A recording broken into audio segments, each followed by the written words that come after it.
Okay, everyone, we're going to call this meeting to order. This is the meeting of the Richland County Planning Commission. Today is Monday, November 7th, 2022. My name is Jason Branham, and we want to welcome you all here. We'll do our best to talk through the agenda as we work our way through a fair amount of items on today's agenda. To start off, if we could go ahead and just take a roll call. All right, roll call for the November 7th, 2022 Planning Commission. Branham, Here. Dennis, Here. Yonke, Here. Johnson. Here. Frierson. Metz. Here. Durant. Here. Taylor. Here. Sirks. Here. All right, thank you. And staff, if you would please confirm the following. In accordance with the Freedom of Information Act, a copy of the agenda was sent to the news media persons requesting notification and posted on the bulletin board located in the county administration building. Is that correct? That is correct. Thank you. Ladies and gentlemen, as a reminder, the Planning Commission makes recommendations to County Council as to whether to approve or deny zoning map amendments. County Council will conduct its own public hearing and take official votes to approve or deny map amendment requests on a future date to be published by the county. Council typically holds zoning public hearings on the fourth Tuesday of the month. Please check the county's website for updated agendas, dates, and times. We'll talk more about the other business on the agenda later. Please take note of the following guidelines for today's meetings. If you would turn off or silence any cell phones. Audience members may come and go as needed. Please do so quietly.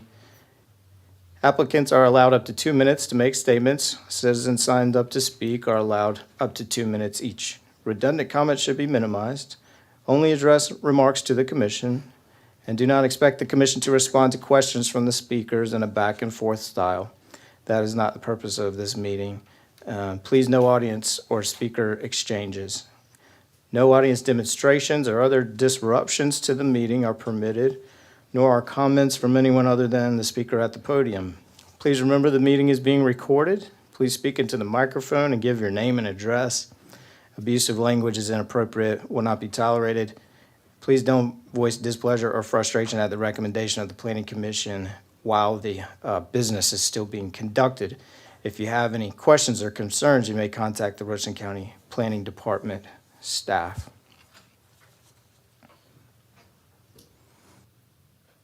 All right, that was item 2, and now to item 3, additions and deletions to the agenda. Are there any motions?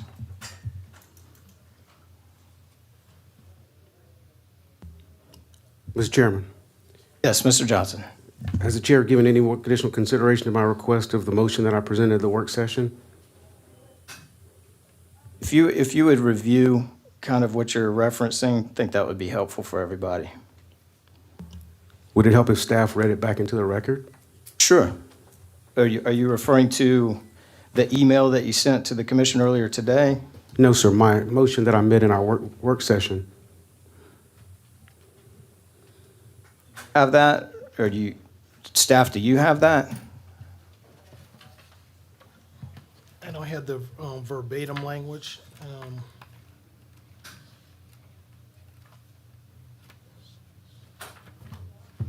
So there was a question raised by Mr. Johnson.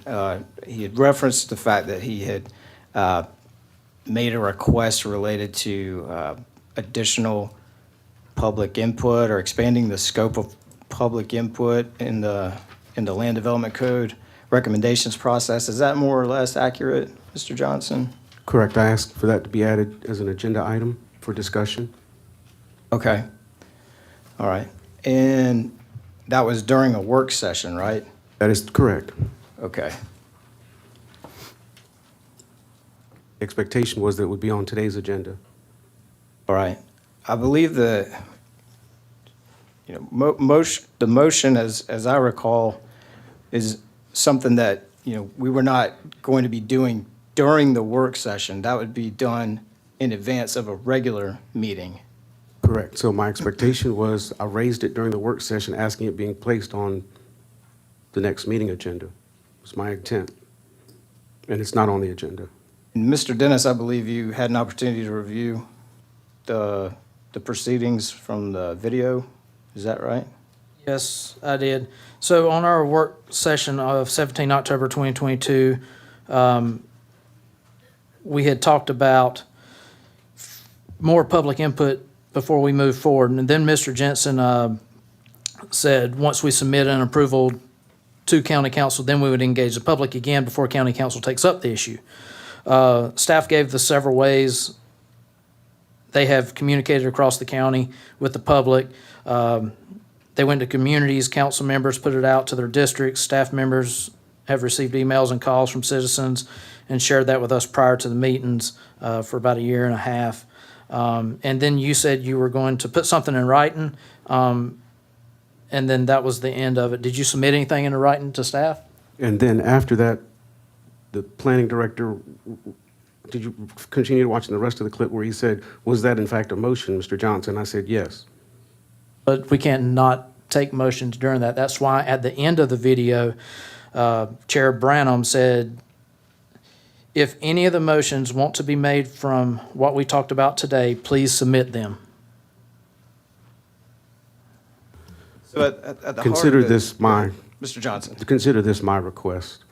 I think that given the issues surrounding public participation and the request for being heard, that simply educating the public after we have made recommendations and after council has acted is different from having information provided about the text amendments that we're making and having a public input process.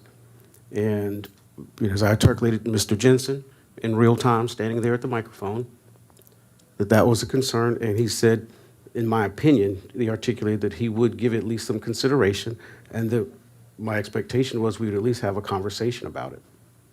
Now, my expectation was for it to be summarily dismissed. A member of this commission, I think it was at least due the opportunity to have a fair hearing, because members of the public have concerns about public engagement. Right. And we held the work session for the purpose and kind of at your request as to that topic generally. The public engagement, staff reviewed the, links that have been gone to for the public engagement. But at its crux, if the intent is sort of to, move for a deferral or a delay of the final votes, that's something that certainly would still be proper to happen. The intent is to, at section 3 of the agenda, additions and deletions to the agenda, is a request to add the conversation on public input. And I don't think that we can do that based on my understanding of the FOIA statute. That we cannot add items to the agenda. If it's to be a binding vote, absent an emergency, we can't add it with less than 24 hours' notice. And the discussion of it, you and the vice chair have raised issues that you have discussed and then brought back for a subsequent vote. You both have done that on a regular occasion in my limited 3 months on this panel. I'm not clear on the comparison there. I'm asking for the opportunity to have it added as a discussion item on the agenda. I think that's something that we could discuss more when we get to item 5, the remapping, restart, and text amendment proposal process update. I know staff was aware of your concerns, and hopefully they can be prepared to I've made my speak to point. that. You had no intention of doing so. Point of order? Yes, Mr. Dennis. Yes. Looking over the FOIA and my limited knowledge of it, because I'm definitely not a FOIA expert, but additions and deletions to the agenda is We can add things, but I do not think we can take votes on whatever we add. But we can add things for discussion if I'm not. Mr. Chairman, Wrong. Vice Chairman, which is what I asked. Okay, thank you. Does staff have any insights on, we want to ensure that we comply with the FOIA requirements?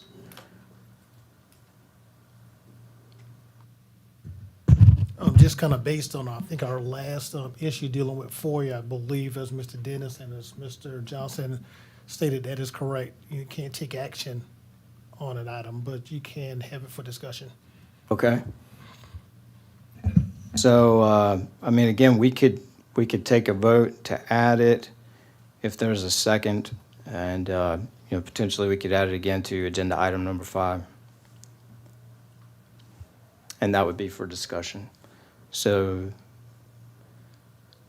Mr. Johnson, if you could do your best to just restate state your motion.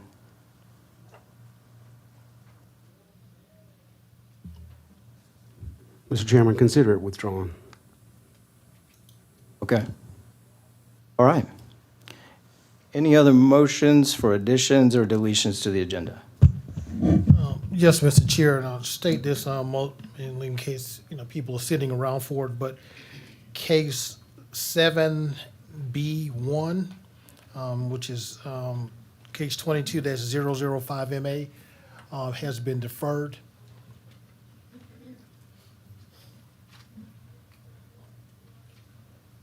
Okay, duly noted, thank you. And Mr. Dennis, can you make a motion as to the consent? Yes, First, we got to move to the, yeah, we're going Approval to the minutes? Okay. All right, item number 4 is the approval of minutes from prior meetings. Staff's worked hard lately to try to work to get us caught up. We've got, some holes in time over the last 2.5 years that we're trying to fill in. And item number 4 sets forth the minutes which were prepared and provided as part of the packet to the Planning Commission in advance of this meeting. I will note that item 4G references a date, June 11th, 2022, whereas the correct date is July 11th, 2022. And the minutes also referenced that was a Zoom meeting, and Mr. Dennis, I believe you reviewed and were reminding me that was not. Chair, yes. So item 4G, July 11th, 2022, that is actually not June. It should be July 2022. It is not a Zoom meeting per the headers, so that would need to be changed. And we can make a motion on that. And then also, once we get down to it, we can, because we'll have to do motions on all of them. Actually, the April 4th, 2022, we do not need to take a vote on that one because that was actually passed at our last meeting, 3 October 2022. Mr. Price, does that reflect your review? That's correct, and I apologize for the error on G. E, I think we were just adding so many. We just wanted to make sure that that was covered, just in case. Okay. We'll take each one at a time. Yeah, Mr. Chair, Yes, Mr. Price. this discussion comes up periodically with not only just with the Planning Commission, but it also comes up with other boards and commissions. We've had discussion with our legal department, and I kind of hate speaking just for them, and we probably should have asked one of them to come in to speak on this issue, but it's simply, you didn't have to be at the meeting to actually give approval for the minutes. Again, one of the scenarios that we were looking at, if just for some reason, everybody pretty much that was at a meeting was off the Planning Commission, or we to say that we could never approve those minutes for that meeting. So what you're really approving is really the content of the minutes, not necessarily, you didn't have to necessarily be here in order to approve those. Okay. All right, so let's take these one at a time, and if there's any requests to modify the minutes, if we could just voice those as we get. So, number 4A is for June 1st, 2020. Sure. Dennis, I make a motion to approve the minutes for the 1 June 2020 for approval. Second. all right, moved and seconded. Any discussion? Hearing, Question, Mr. Chair. yes, Mr. Durant. Am I to understand planning director's comment that the new members that started this past summer, July, are now able to vote on the minutes even though they weren't present? That the gist of what you said, Mr. Price? Yes, Okay. yes. Thank you. All right, if we'll take the vote, please, staff. Those in favor, Branham, Aye. Dennis, Aye. Yonke, Aye. Johnson, Abstain. Frierson, not here, sorry, Metz, Durant, Same. Taylor, Aye. Sirks. Aye. Motion passes.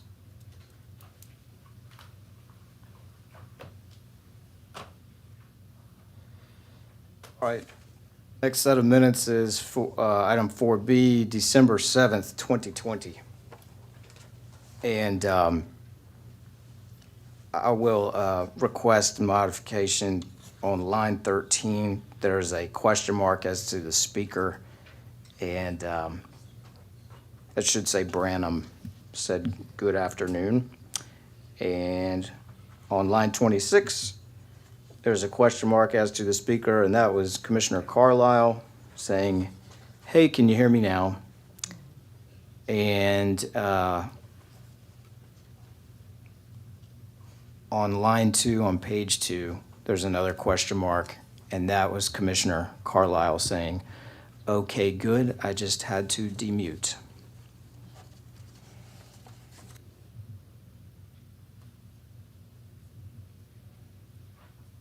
Other requests for changes there or discussion?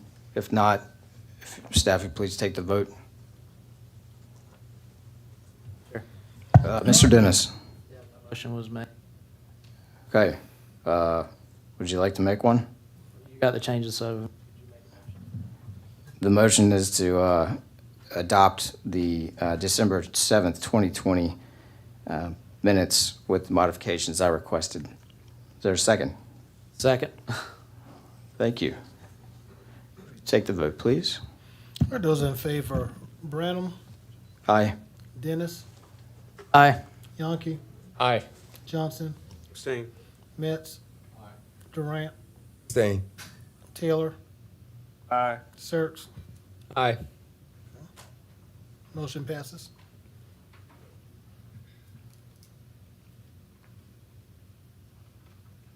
Right. We'll do 4C, June 14th, 2021. Are there any requests for changes on that transcript? Hearing none, I'll move for approval of the June 14th, 2021 minutes. So moved. All right, moved and seconded. Mr. Price, would you take the vote? All right, those in favor, Branham, Aye. Dennis, Aye. Yonke, Aye. Johnson, Abstain. Metz, Durant, Same. Taylor, Aye. Sirks. Aye.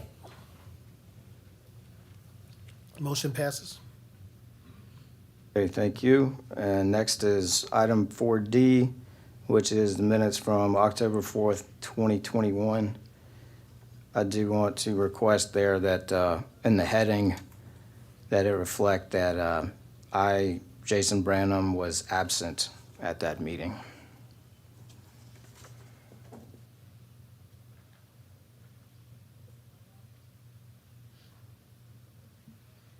Other requests for changes? If not, Chair will entertain a motion. Chair. Yes, Mr. Dennis. Make a motion to approve the October 4th, 2021, the 4D minute approval with the changes that you recommended. Second. Second. Mr. Yonke is seconded. Mr. Price, please take the vote. All right, those in favor? Branham, Abstain. Dennis, Aye. Yonke, Aye. Johnson, Abstain. Metz, Durant, Abstain. Taylor, Aye. Sirks. Aye. All right, that Chair. motion passes. Mr. Dennis. Yes, on 4E, I recommend to have that removed as we've already voted on those and they are already posted online and we voted on those on 3 October 2022, our last meeting. Okay. That's your motion. I'll second that motion is to delete item 4E from today's agenda due to the minutes for the meeting on that date already having been approved by the commission. Mr. Price, will you take the vote? All right, those in favor? Branham, Aye. Dennis, Aye. Yonke, Aye. Johnson, Abstain. Metz, Aye. Durant, Abstain. Taylor, Aye. Sirks. Aye. All right, motion passes. All right, thank you. Next up is item 4F, a work session, June 6th, 2022. Request for changes to what was presented in the packet. All right. Being no requests, Chair will entertain a motion. Chair. Mr. Dennis. Make a motion to approve the 4F June 6, 2022 minutes for approval. Second. All right, moved and seconded. All right, those in favor? Branham, Aye. Dennis, Aye. Yonke, Aye. Johnson, Abstain. Metz, Durant, Abstain. Taylor, Aye. Sirks. Aye. And motion passes. All right, so again, that's to item 4G. The agenda item should be updated to reflect the date July 11th, 2022. The draft minutes as provided to the commission in the packet for this meeting has the correct date at the top. Again, it does reflect that it was a Zoom meeting, so Mr. Dennis, in my understanding, that's your motion to delete the reference to Zoom. Chair, yes, I'll make that motion. I move to have item 4G minutes changed from July the 11th, 2022 on the agenda, or changed from June 11, 2022 to July 11, 2022, and in the actual packet itself for the minutes, take out Zoom meeting for approval. Is there a second? Second.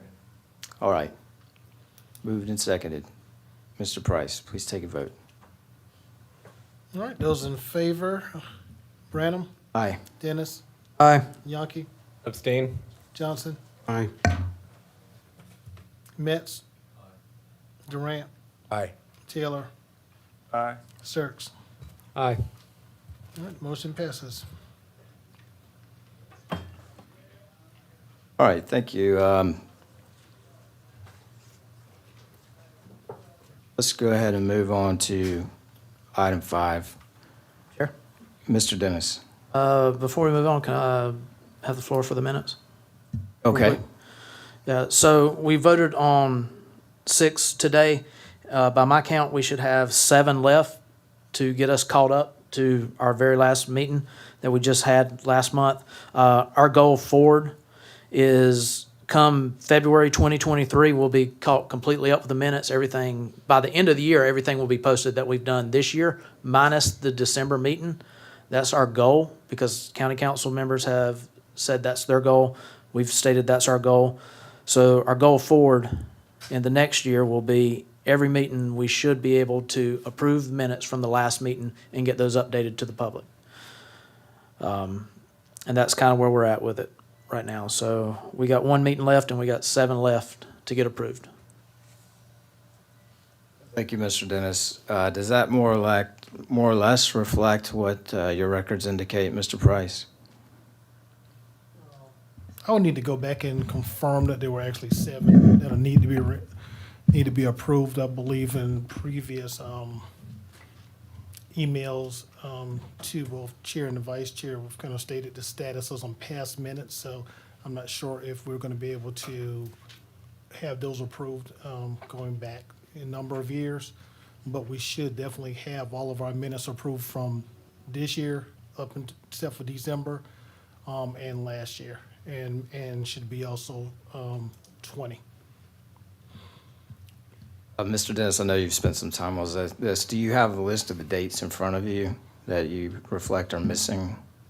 Yes, I do. We've pretty much got everything caught up, minus 3 May 2021, but as we've talked about, there's no recording, so I was going to get with the attorneys to figure out what we might need to do with that. I don't know if we got to do a memo for record or something like that, going back to in the federal days when I was in the federal government. So I'm just going to ask for opinion from the lawyer. I'll contact them offline, and then I'll report to the commission and staff and the public and let them know kind of what's going on with that. But as far as everything else, the meetings that we approved today, that's put us into 2022. So we are actually finishing up the 2022, and we're good from 7 October 2019 all the way up to 1 April 2022, a work session, because we did do a special called. We did have those, and those were done. So we're getting there based off conversations we've had. All right, thank you. Or conversations I've had with staff. So Mr. or Price. is it your intent you're going to get an outside attorney to give an opinion, No, I'm just going to ask our legal department. or our legal department? Yeah, I Just want to mean, make sure. no, I don't want to spend any money for no. We got lawyers on payroll. Let's use them. Okay, thank you. All right. Anything else on the subject of the minutes from prior meetings? Very good. All right, let's move to item number 5, which is remapping, restart, and text amendment proposal process update. And I do want to make sure that anyone from the public who did access the agenda for today's meeting, at least in the version that I have, page 75, has a list of the proposed amendments and mapping directives that the Planning Commission has provisionally approved. But generally speaking, 1 year ago in November 2021, County Council voted to adopt a full replacement of the county's pre-existing land development code. And along with the new text, the county staff, planning staff drafted a proposed new zoning map, which proposes changes to existing zoning in the unincorporated parts of Richland County. In conjunction with the proposed map, county staff mailed a notice to several thousand property owners disclosing the proposed zoning changes. Receipt of the notices led to a surge in public engagement. I would say that members of the Planning Commission were pleased when County Council voted to have the commission restart the zoning map drafting process. In conjunction therewith, the commission was also asked to make recommendations for changes to the actual text of the newly adopted code. Council determined that the new code would not go into effect until these 2 steps were completed by the Planning Commission. The Planning Commission spent many hours over many meetings receiving input from the public, and we have debated and discussed and taken those provisional votes on a new proposed zoning map and new proposed amendments to the text. That's what I referenced as being on page 75 of the version of the agenda that I reviewed. Some of the themes and objectives that I've found in the Planning Commission's recommendations would include advancing the stated objectives found in the county's most recent comprehensive land use plan, which was adopted in 2015, reducing the impact and degree of change between the current and the newly adopted versions of the Land Development Code in the following ways: eliminating proposed introduction of 2 to 4 family dwellings into single-family neighborhoods, eliminating proposed introduction of mobile homes into stick-built neighborhoods, and reducing the degree of change to permitted density in rural areas so as to promote preservation of rural character and working farms, while also providing reasonable opportunity for longstanding family-owned tracts of land to be divided among heirs. Also, seeking to preserve the system currently in place that keeps elected officials, namely county council, in charge of changes to zoning and permitted densities. And our recommendations also, I believe, promote a simpler, more straightforward zoning and development scheme so that property owners and those around them can have more reliable expectations for what zoning districts do and do not allow. Finally, the Commission worked with staff to create a draft zoning map that preserves much of the current zoning densities and permitted uses, and further preserves current and prospective property owners' expectations of permitted and prohibited uses for the various zoning districts, and solidifies expectations on how land can be developed. And as the current map is constituted, except as specifically approved by the Commission, the proposed zoning map follows the zoning equivalency chart, which was adopted as part of the Land Development Code by County Council in November 2021. That's just a general update, and of course, those are my words, not anybody else's. So I take ownership of that and don't really seek to apply that to anybody else. Let's see. Number 6 is our public input regarding the Land Development Code remapping process and proposed Land Development Code text amendments. Mr. Dennis, you have the list of individuals who are signed up to speak on these topics. Yes, sir, I do. So we will start off with Melinda Keller. Just a reminder, if you would give your name and address, and you have 2 minutes. Hi, my name is Melinda Kelly. I'm a land use lawyer with the Finkel Law Firm, Columbia and Charleston. I first want to say that I'm actually writing 2 zoning ordinances for municipalities right now, so I know what a tough job y'all have, and it is really tough. But what I wanted to comment on, just real briefly, I didn't know if you wanted, we had 2 sign-up lists, one for mapping and one for the text. So I can do both at the same time, or are you going to go down one list and then the other? Is going to go down one list and then the other. Did you sign up on both? Yeah, I did. Okay. Okay, let's see, the first one would be the mapping. Yes, ma'am. Okay, the only thing I would say about that is that before the restart, the maps were available for us to pull up lot numbers by either parcel number or address. And it's been real confusing trying to figure out what the proposed zoning is for, I have one client with 12 properties.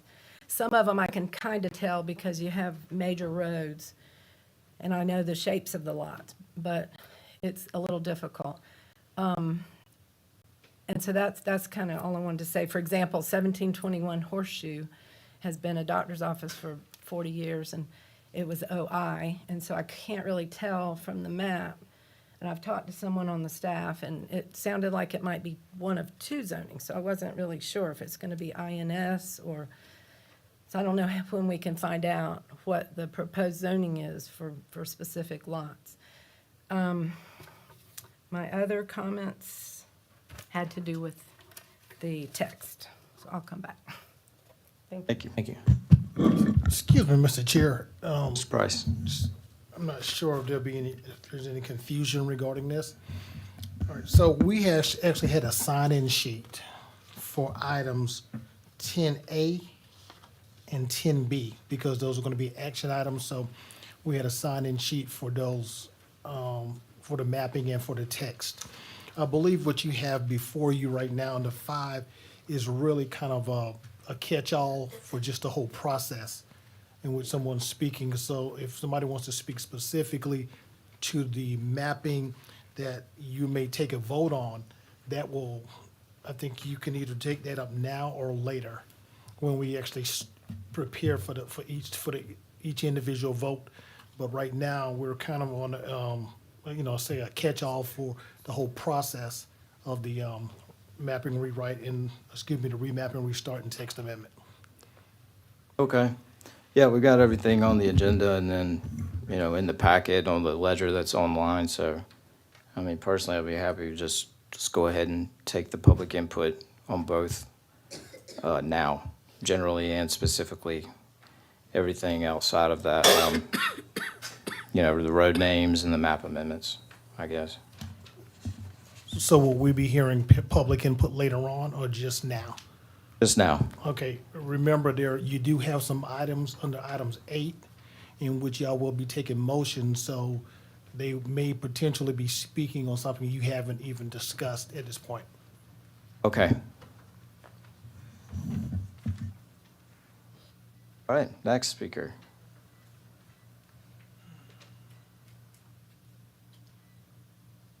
All right, we have Renee Hiltner.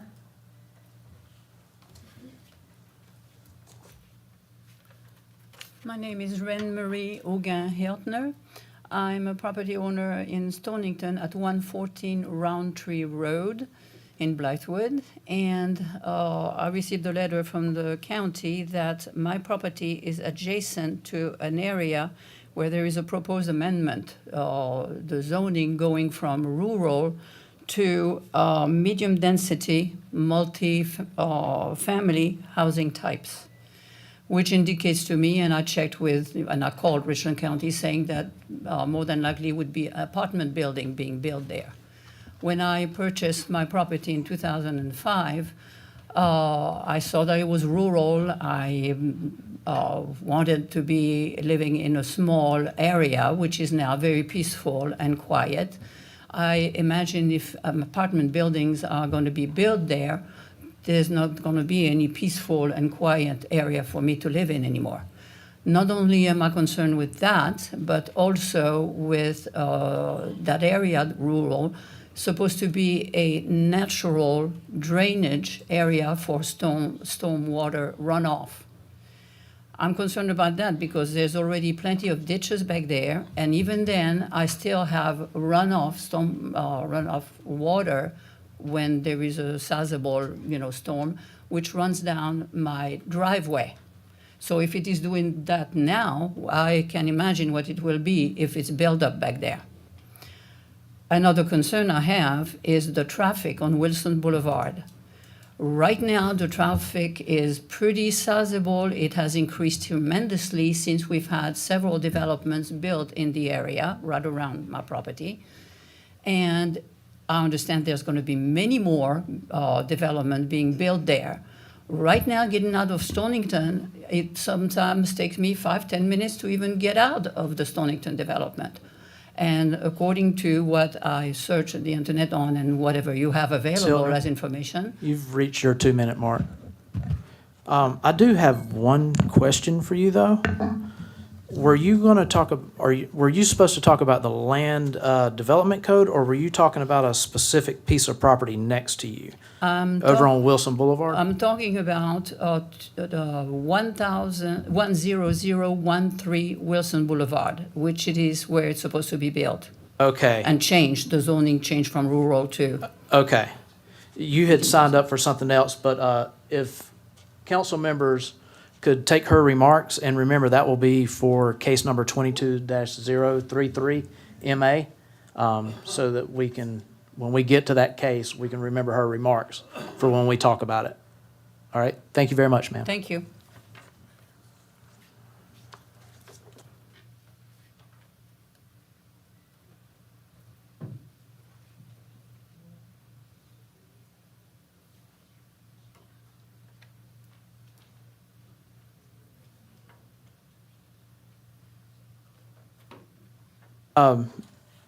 Commissioner Taylor asked, no, she signed up on the one for the LDC, and she should have signed up for 1003. All right, next we have Lisa Borden.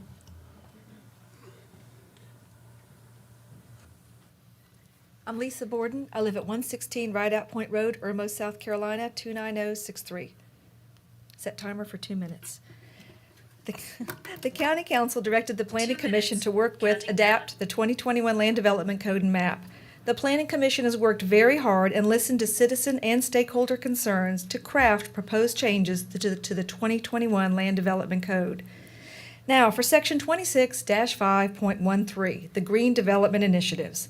Most people think green means energy efficiency, but in this case, green always means cha-ching, money for the developers' pockets.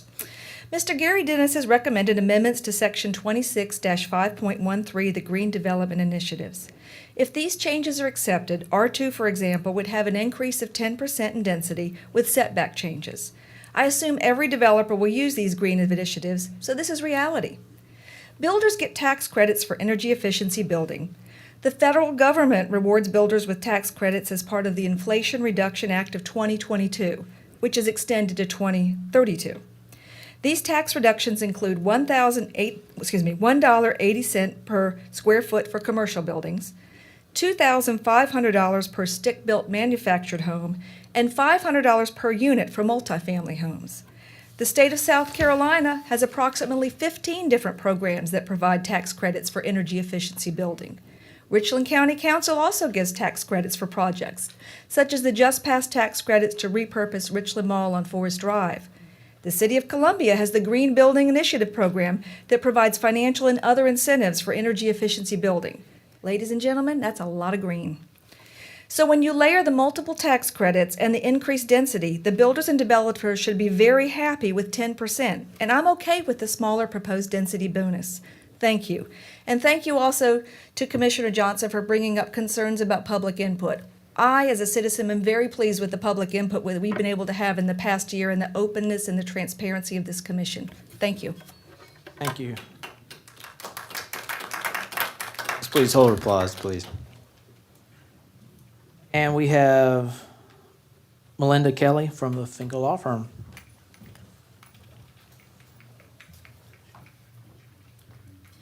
Thank you. Do I need to say my name again? Melinda Kelly, Finkel Law Firm, 1201 Main Street and Columbia and 4000 Faber Place, Charleston. The comments that I have about the text really have to do with one of the motions, Chairman Branham's motion, and it would be number 2, small 4, 5, and 6. And it's a general question, an observation that I'm a little curious about. There's a minimum and a maximum listed for R1, R2, and R3. And it makes me wonder if anything over the maximum, so if there are any existing lots that might be, say, an acre or 2 acres or 3 acres, and there's a maximum of 40,000 square feet, 18,000 square feet, or 9,000, if those lots would be non-conforming or unable, I don't know, it just kind of was the other ones didn't have a maximum. So that was my only question or comment, that it just seemed confusing. Or it leaves open a question is what happens to the ones that are bigger, existing now? That's all I have. Thank you. Thank you.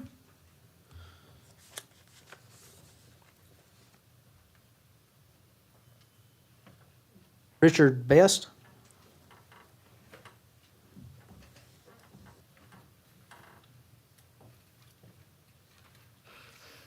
Thank you for letting me speak. I have, Sir. Please. okay, I'm from Lexington County, live at 139 Newmont Drive. I'm currently in the middle of building a house on Marina Road in Valentine. This whole proposal, I've been a little bit inside and a lot of outside, and I've checked a little bit online what has been going on. But I think when you had this whole redevelopment process, this was taking place, whether there was really adequate motions to the public through media advertisements or anything like that, because I never got a letter, and I own property in Richland County. What this boils down to is anybody that's changed to higher densities now is a windfall profit, because their property has gone up drastically in value.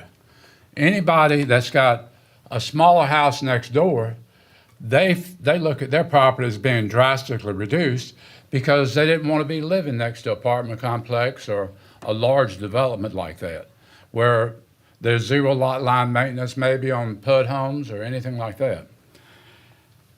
And like I was mentioned, I don't believe, and I could be wrong, there was nothing ever put in the state paper of this going on by the county. The green development incentives are pretty good, but that covers just the green incentives. And there's a lot of other things on the tax maps and all, which I haven't reviewed enough. They're hard to even try to guess on what it is, what is what, and what's going on. I know it's probably, I'm sure it's impossible, as a lady had just spoken about a next door on Wilson Boulevard. There's nobody in here or nobody in the county personally went to every property and says this should be zoned this, or this has got a problem here, or anything like that. And I know this big zoning process is taking place for one thing. You can do a major development without, and getting everybody, all the property maybe raised and buildability, more apartments, without anybody raising Cain, as in I think there are 3 or 4 here. Mr. Best? Okay. That's your last time. second. There were 3 or 4 Sir, that's your here. time. Thank you. Next, we have John Grego.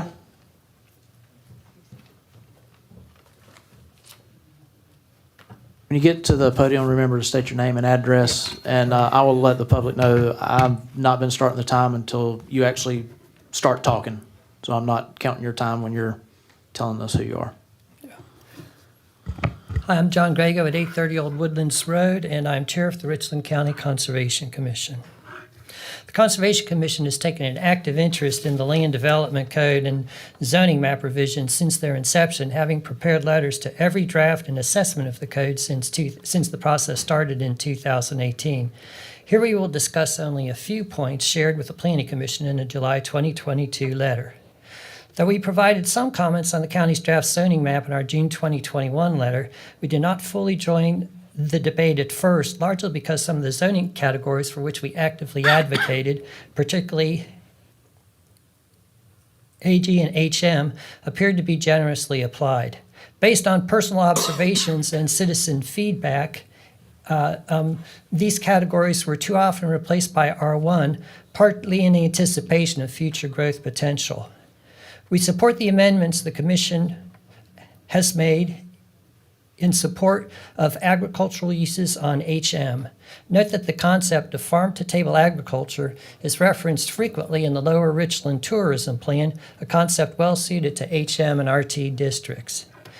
We specifically advocated for ag zoning to support and preserve prime farmland and large-scale agricultural operations, protect water quality, and prevent sprawl. No changes have been proposed for the most important feature of the ag zoning, the requirement for contiguous parcels of at least 35 acres. We are concerned that the original goal of the ag designation will be lost if density is reduced. We continue to advocate for incentives that would help landowners protect prime farmland, and we support subdivision of AG parcels for family residents, provided the parcels are sufficiently large. We've consistently criticized the Water Resources Overlay District, which enforces modest buffers along water boundaries. It does appear to be a useful tool to provide some protection for non-jurisdictional waters, however. We understand at the time that it is currently applied only to the Gills Creek watershed, and we support its use in all impaired watersheds to provide additional protection to non-jurisdictional waters. Thank you. Thank you, sir.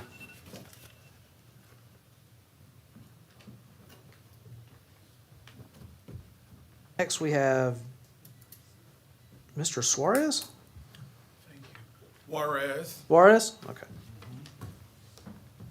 Praise the Lord. My name is Javar Juarez.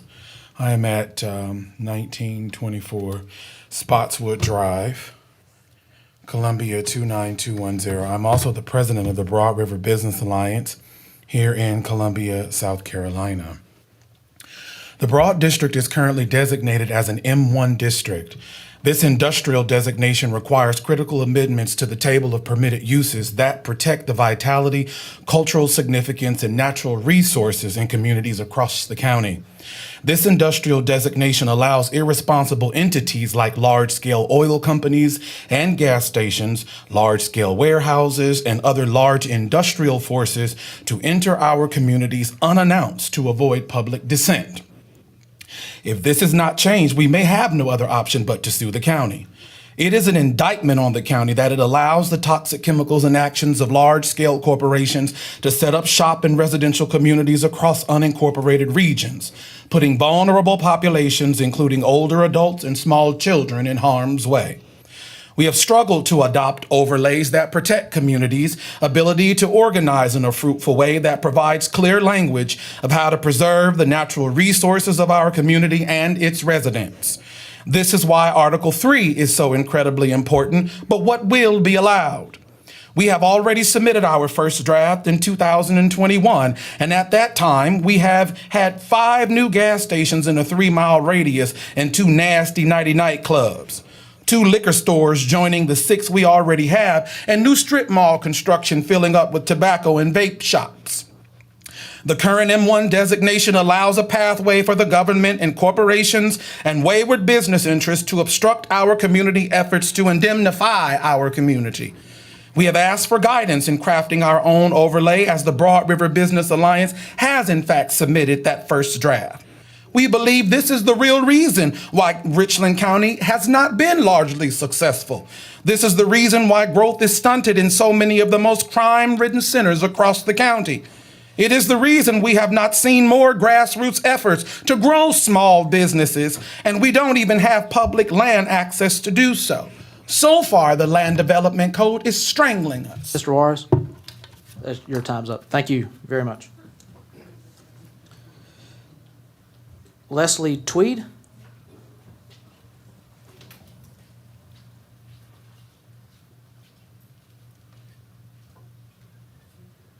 My name is Leslie Tweed, 111 Saratoga Road, Irmo, South Carolina, 29063.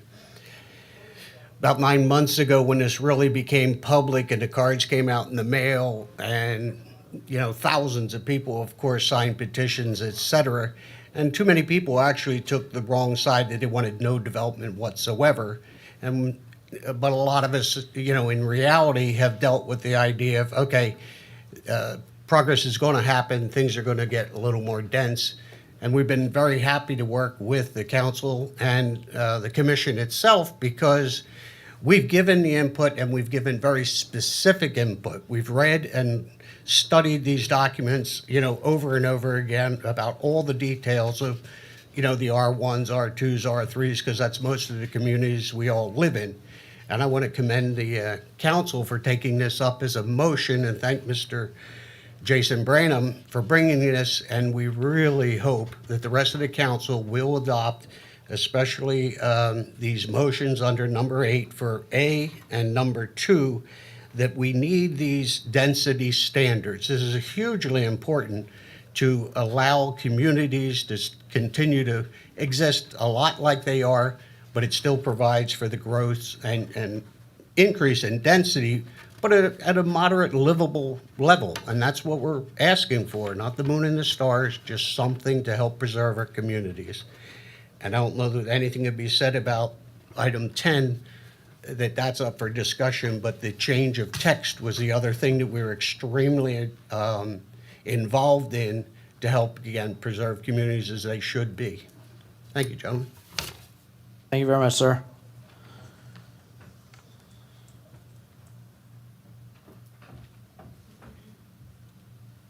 Richard Knoll?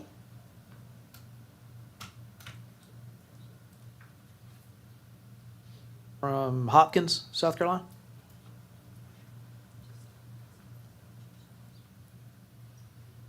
All right, moving on. Mackenzie Wagner.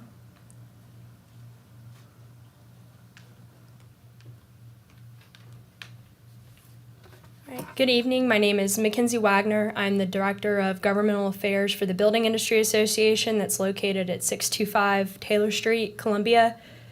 Despite all of the personal issues that many local residents may have, it is still no secret that there is a housing crisis among us.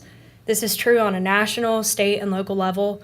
Not only is there a housing shortage, but for those homes and dwellings that are available, the cost is so high that it is difficult for so many local residents who currently live here to attain safe and permanent housing. As I look at today's agenda, there are a vast number of changes being made. And I ask that as you review and recommend all these land development code changes, in your considerations that an overarching theme be safe and attainable housing.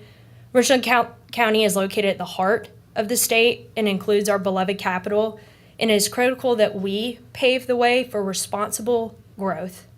To achieve responsible growth here in Richland County, I ask that we only make amendments to the code that allow housing to be in the future and currently attainable. There are many ways to achieve responsible growth here in Richland while maintaining the local character that we all know and love.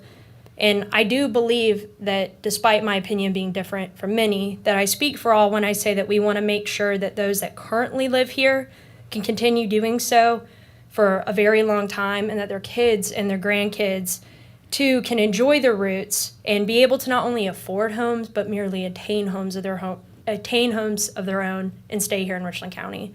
Thank you. Thank you. Chair, Yes, Mr. Dennis. that was all I had for our LDC and remapping on both sign-up sheets. Anybody else here in the room that wanted to speak on this topic? Yes, sir. Why don't you come on down and just give us your name and address, please?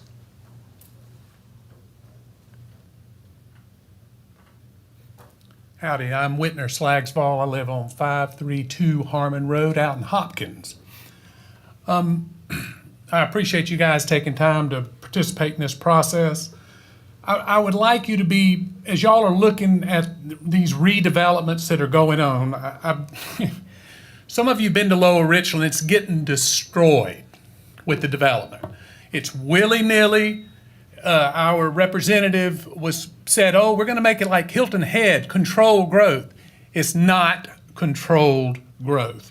One of the developments on my property line, they went right through the wetlands, right through, and they blame it on the loggers. Please be mindful of two things. One, wetlands and watersheds. You know, if you look at the county, there are definite watersheds. We live on Cedar Creek. And all these developments that are just laying down are putting pollutants. If you go look at Cedar Creek upstream, you'll see oil, you'll see trash. The more density you put in there, the more humans, the more garbage. The second thing is the noise. Please be aware that when these developers come in here and talk about their grand plans to make it livable and great, the one on my property line, they clear cut it. There's not a tree left. The noise level has gone through the roof. And now I believe there's a talk about stopping fireworks or at least controlling them. People are out there shooting guns at all hours of the night. It's getting super loud. I've lived there 30 years. Be mindful of the watershed, please, and be mindful of the noise factor when you're dealing with developers. Thank you so much. Thank you. You bet. Anyone else who wanted to speak on these topics? Hasn't had a chance yet. All right. Okay. Thank you for your input. Can I speak? Sure.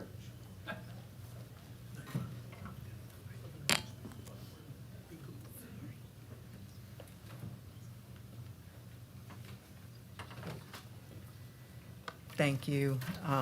We learned of some changes or developments late, so I didn't get a chance to sign up. So thank you for listening. I am Mike in Blackwell. I live at 4600 Old Leesburg Road in Hopkins. And I just want to say, after listening to everyone, it's pretty much clear that everyone is interested in keeping green space and not having all these developments going up, which in my backyard, the same development that Mr. Witzloff is talking about, sorry if I butchered your name, is going up in my backyard. And it is crazy to have 300 homes built that close together. If these developers were building quality homes as opposed to these prefab homes that are going up, and they're going up on watersheds where it floods and these homes are on the ground, it needs to stop, and it needs to be more thought out before it continues. Thank you. Thank you. And I agree with all the other people and it seems like the majority is in agreement with that. Needs to be more thought out. Thank you. Okay. Going once, twice, sold. No one left for public input on the general land development code and remapping. All right. We'll conclude the public input portion as to those topics. Next, we're on to item number 7, consent agenda. And if I could just highlight for a brief moment, I do know that 7A, we do have approval of road names listed on this agenda. This is literally just that, approving a name to be assigned to a road that is proposed, and it has no impact whatsoever on zoning or the development of the property or anything along those lines. So with that being said, I know we have a note that item 7B is deferred, so we would want to just strike that from the agenda altogether, and then 7B1, thank you. Case 22005MA. Sure. Mr. Dennis. I got a motion for the consent agenda. Okay. I move to for the consent agenda, my motion is to remove case number 1 because it's deferred for no discussion.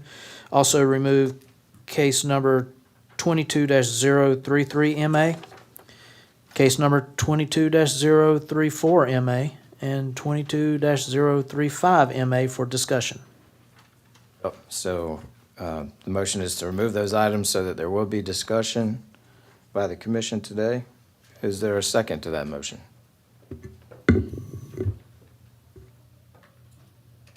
Second. Okay. Seconded.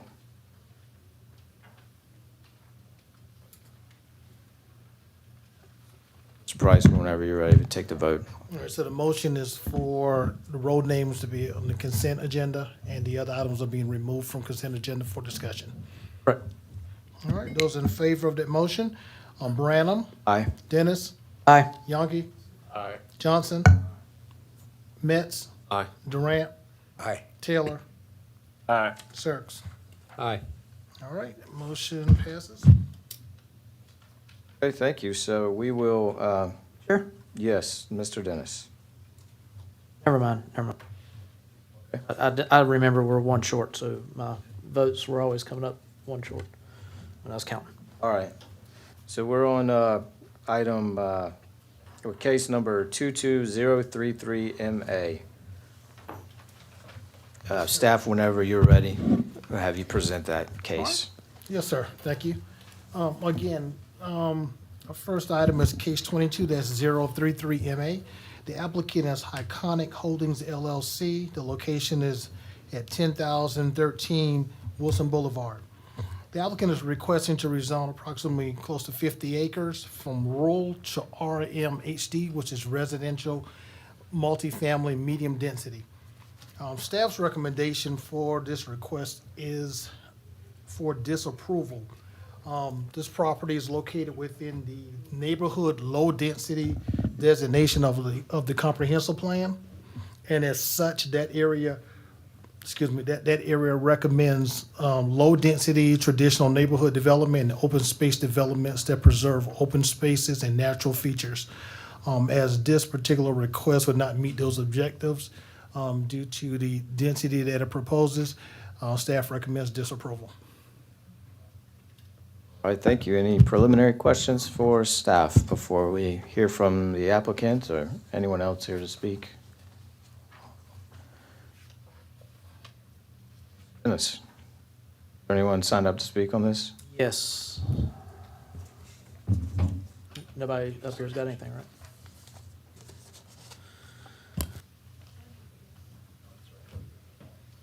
All right. We have Dawn Dawn Bodenhammer? Bodenhammer. Okay. Okay, You're good. ready?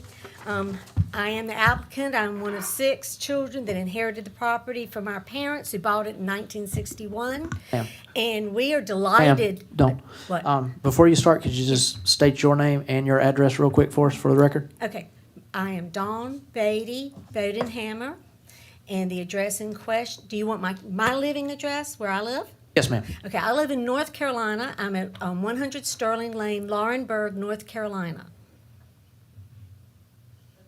But I lived in the district for 20 years. My children went to Spring Valley.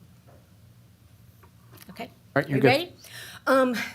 This property was put under contract in May, and at the time, our family received a card, like other people, expressing the fact that our rural property would be becoming an R3 property. And as you look at R3, it seems to indicate a density of as many as 6 dwellings per acre. So with that in mind, the developer said, I don't need that many, I'll do it. In the agenda, there is a math error. It says that this, so let's go back. We thought that we would soon have this new planning in place, and we would be under 6 per acre. And we're caught between a rock and a hard place because we're having to go with the current zoning, which says, this multi-residential thing that says up to 8 units per acre.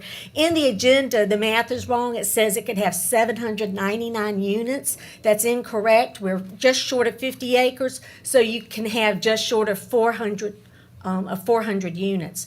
But this is going to be an upscale, it's not an apartment, it's an upscale townhouse development with 188 units. My father had always planned to develop it. He owned Century 21's Paul Beatty Realty out in the Irmo area for years. He wanted to make certain it's a good product there for his neighbors because he was the assistant principal at Blythewood. I went to Blythewood grades 1 through 4. We know our neighbors out there.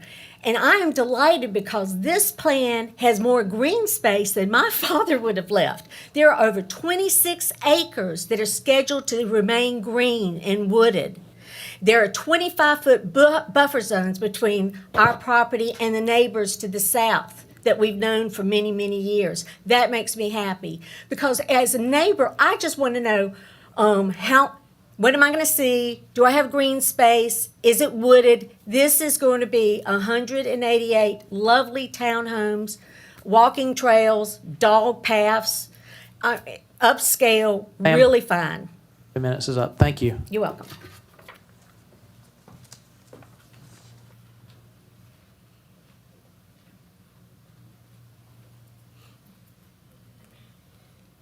Next, we have Landon.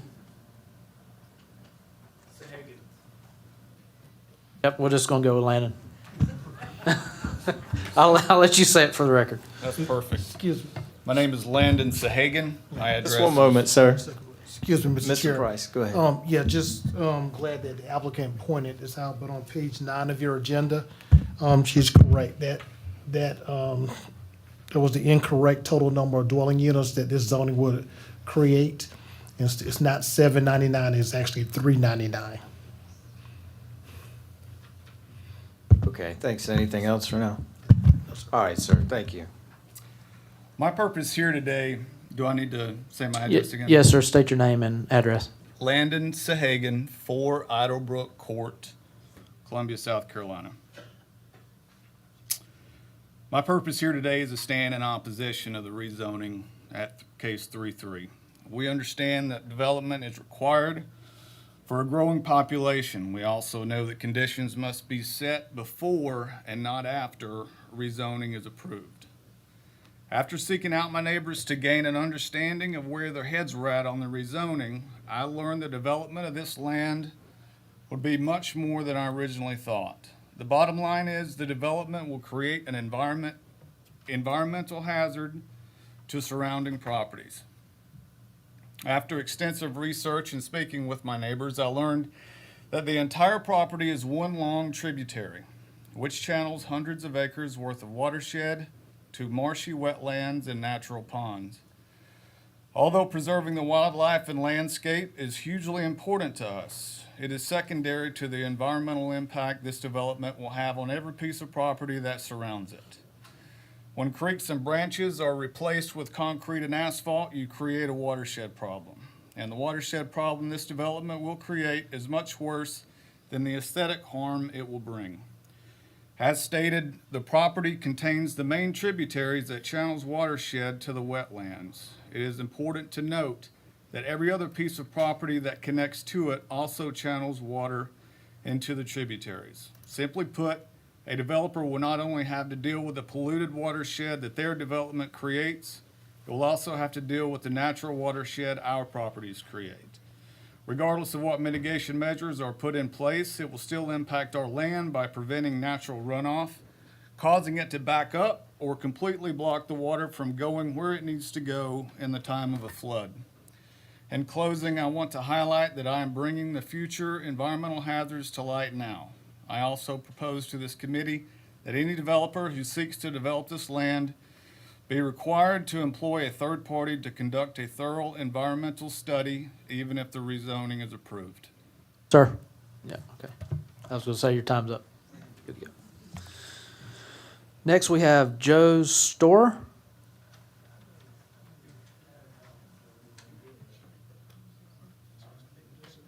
From Blythewood? I'm going to pass and let my husband speak.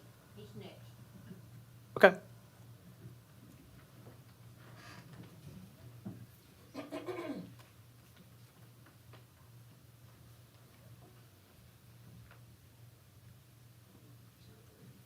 Sure.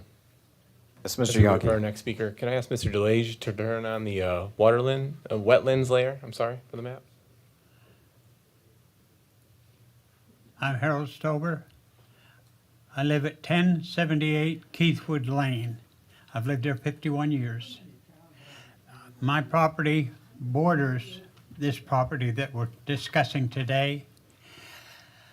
And we already have 3 different housing developments right there in our area. And the traffic is getting about out of hand because 21 is just a 2-lane highway. And Marthan Road, when you come out Keithwood Lane onto 21, Marthan Road runs right across the 555s, and the traffic is really heavy there now without adding another 188 homes right there at that intersection. And not only that, the noise and all that is just getting out of hand there. And to put 188 more dwellings right next to all that land there and right in that corner is going to be a devastation to that area, I believe. And I trust that the right thing will be done in fixing that area so we don't have any more problems, okay? Thank you. Thank you very much, sir. Next, we have Thomas Robertson.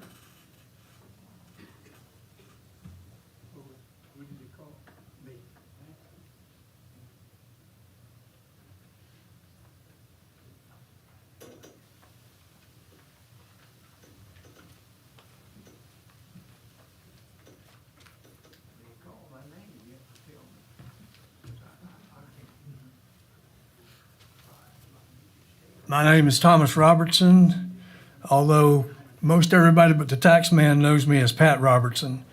I live at 117 Deer Walk, Blythewood, South Carolina, 29016. I lived at the end of Deer Walk, been there for 40 years. my house is the only house on Deer Walk. I've raised 2 boys there, now raising 2 grandchildren there. My wife and I raise beagles, and we compete in field trials around the Carolinas and Georgia. We have about 20 beagles in our kennels right now. They seldom bark unless disturbed. You put 188 residences right next door to them, and there'll be a lot of disturbance. Let's see.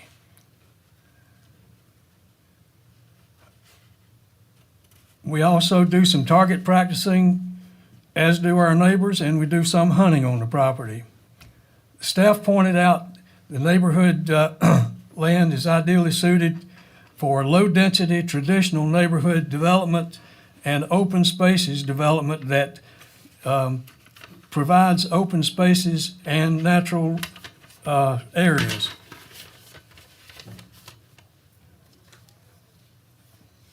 I would like to thank the Planning Commission staff for recommending disapproval of this proposed property at 10013 Wilson Boulevard.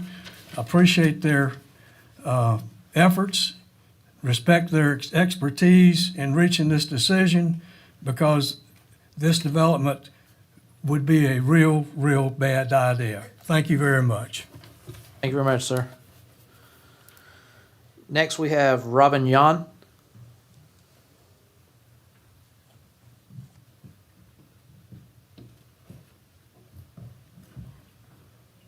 My name is Robin Young. I live at 1031 Keithwood Lane. I'm here today to oppose the rezoning of the 50 acres at 10013 Wilson Boulevard, as this would have a direct impact to my family's land. My family has owned neighboring land for 50 years, where we run a small cattle operation.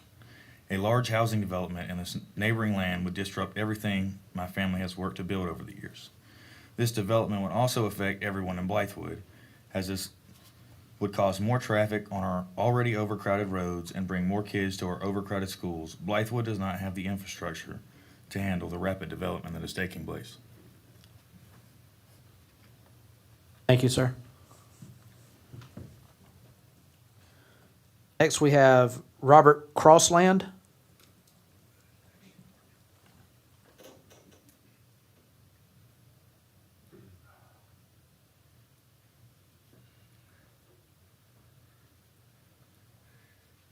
Sir, I bought my place in... Sir, could you just tell us your name and your address before you start? My name is Robert Crossland. I live at 9953 Wilson Boulevard, Blythewood. Good to go. I'm hard of hearing, so... okay? You're good. You can go ahead and start. Trust, I feel you with the hard of hearing. I bought my place in 1955. I was 21 years old. And I've been there,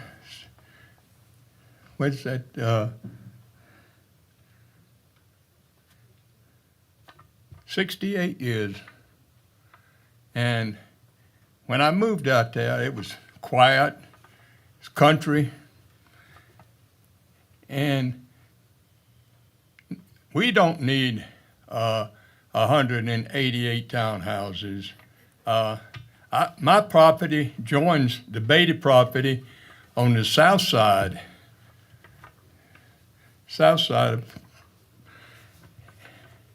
And I'm sure when they develop that, there's going to be most of the trees are going to be removed, and we need the trees. I got a lot of live oaks I planted 60 years ago. They were about the size of a pencil. Right now, it takes 2 men to reach around them.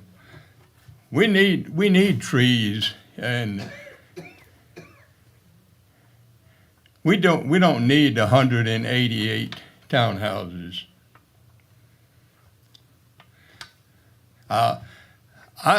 I love that place. That's the first place I've ever owned. And I'm 89 years old right now. And I would hate to look out my window and just see a bunch of townhouses. Don't develop that, please. Thank you. Thank you very much, sir. Next, we have Jeanette Robinson.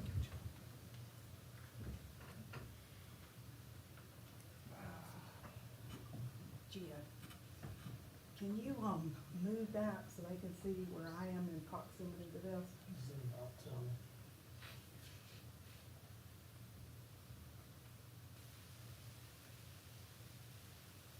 I mean, can you point to them where my property is? Right there, okay. So I'm Janet Robinson, 1170 Hollis Pine Road. I'm fourth generation to own my land, and I am passionate about environmental impact.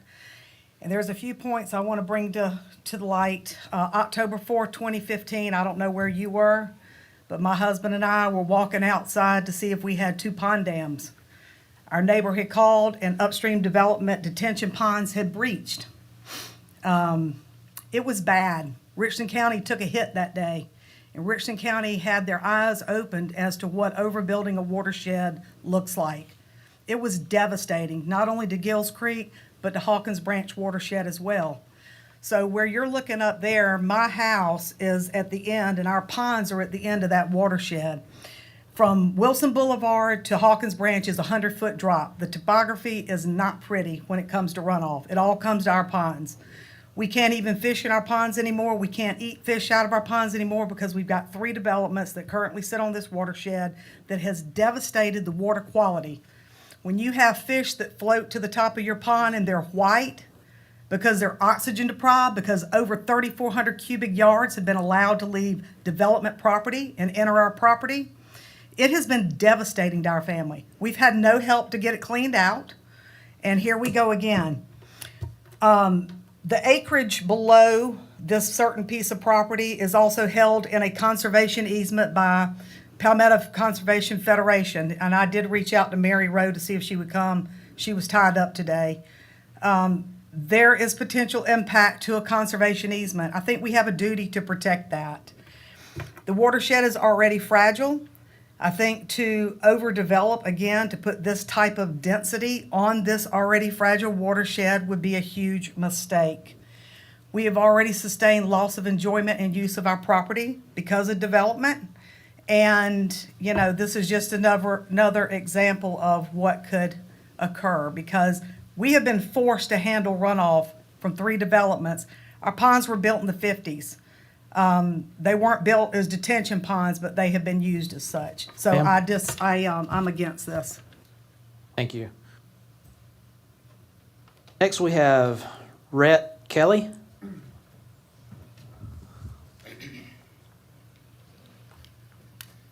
Hello, Rhett Kelly, 117 Camden Mill Court, Lexington, South Carolina. I do have 2 family members that live off of Fulmer Road, and I am a Spring Valley graduate. I'm here voting for this map amendment.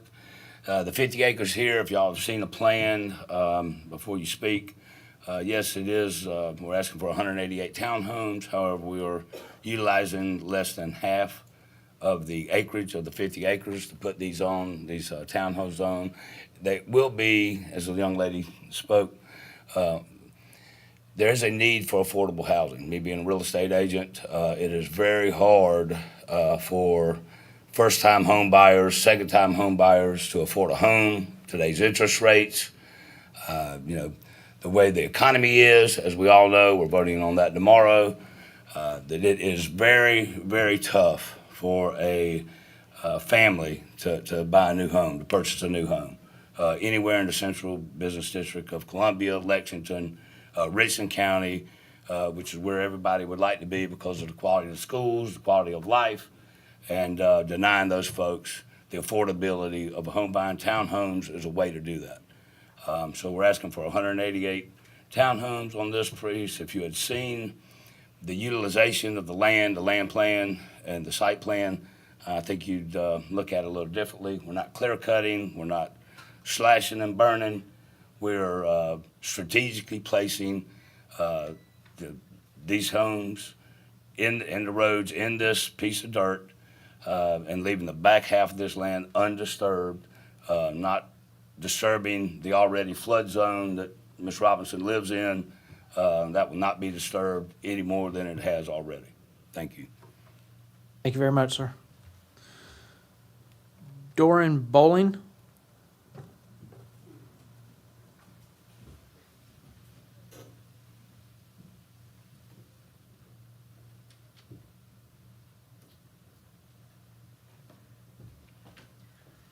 Hello, my name is Dorian Bowling. I live at 9933 Wilson Boulevard.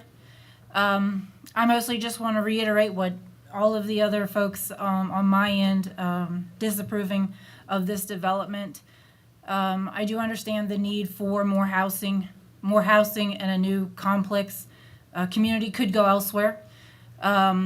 This would take away from a lot of neighbors that have been there most of their lives, if not their whole lives. The already, as somebody pointed out, the infrastructure, the road can't handle more traffic. I mean, you nearly take your life into your own hands pulling in and out of your driveway. Nothing's been done about that. Adding more residents in that already overcrowded section will cause a burden to the people that have chosen to live rurally and bought those homes as such rurally, like ourselves, who wish to remain rural. Don't mind the neighbors that are there now, but adding to it, you know, nobody, like I said, on our end, wants to see that any further. This part of the area is not ready for many more homes. And like I said, I just wanted to reiterate that, and I disapprove of it as well. Thank you. Next, we have William Treadway.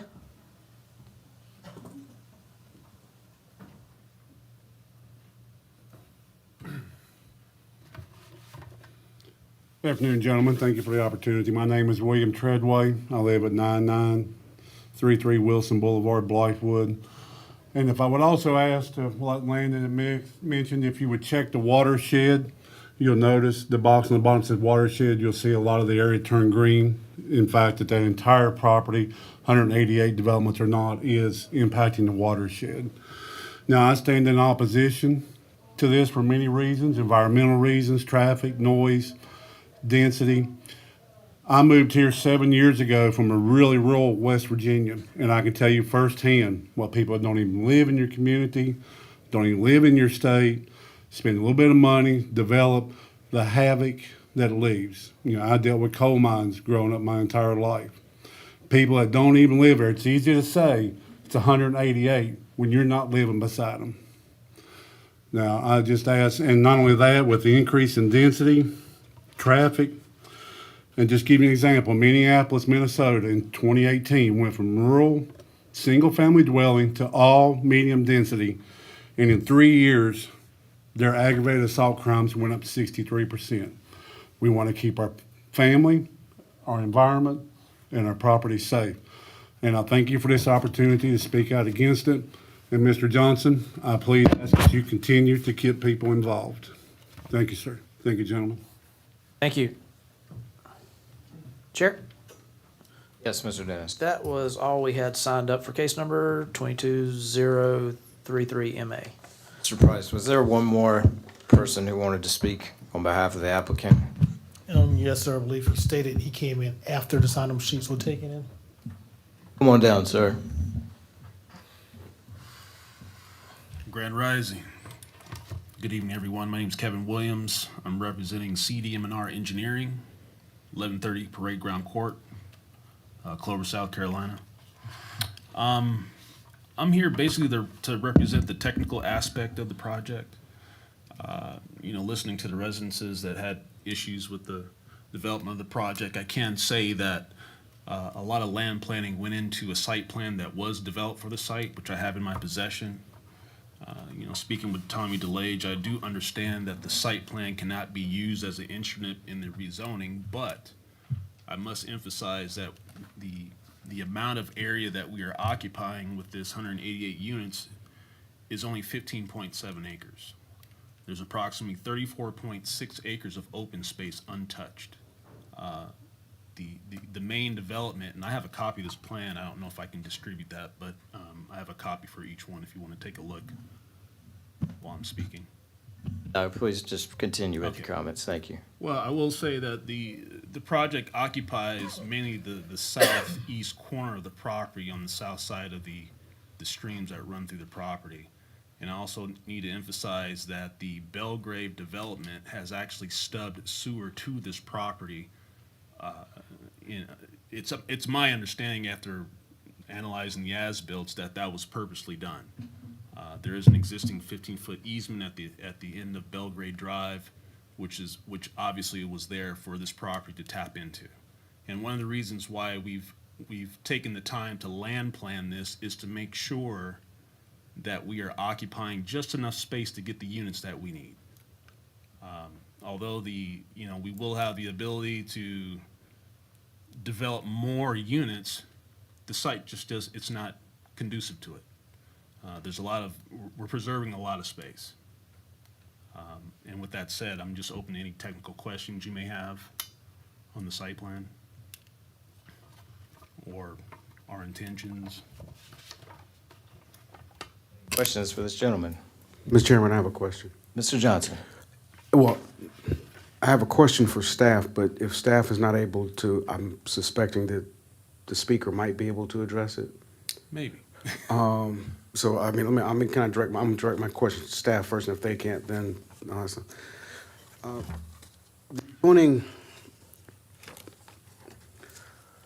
the adjoining property,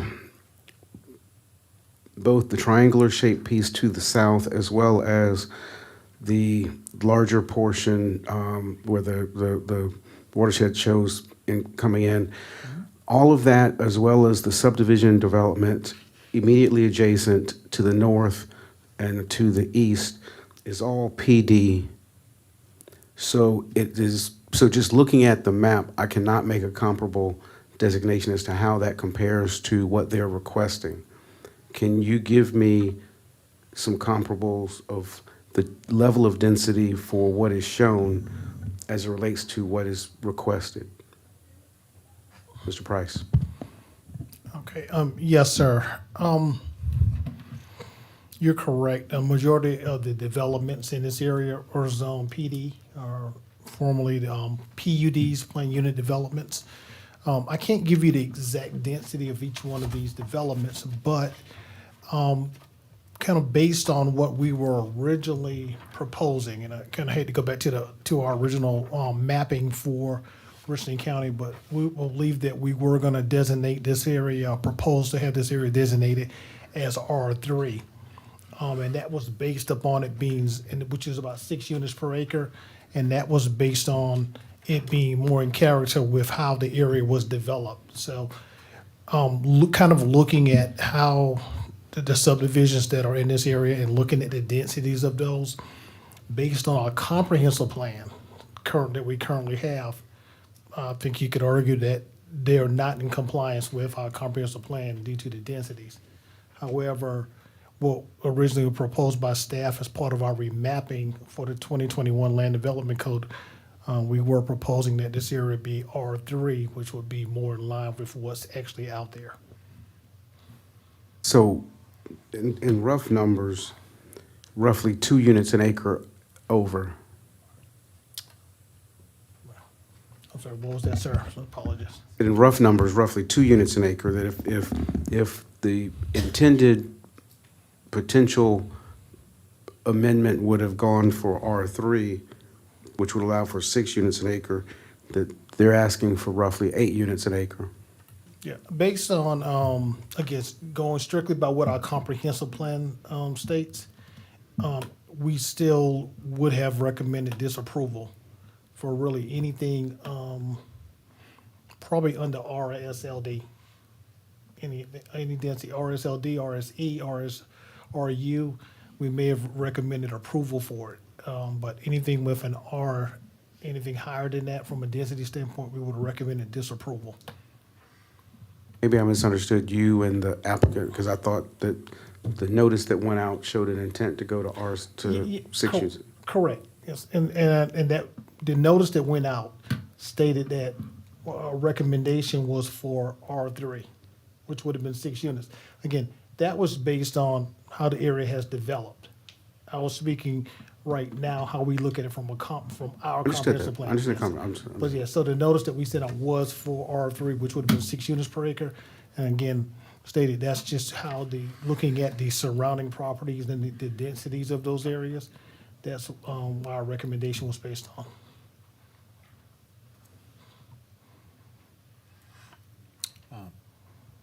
May I say something? Yes, sir. Go ahead. You're going to respond to Mr. Johnson? Oh, no, you're questioning the density, it sounds.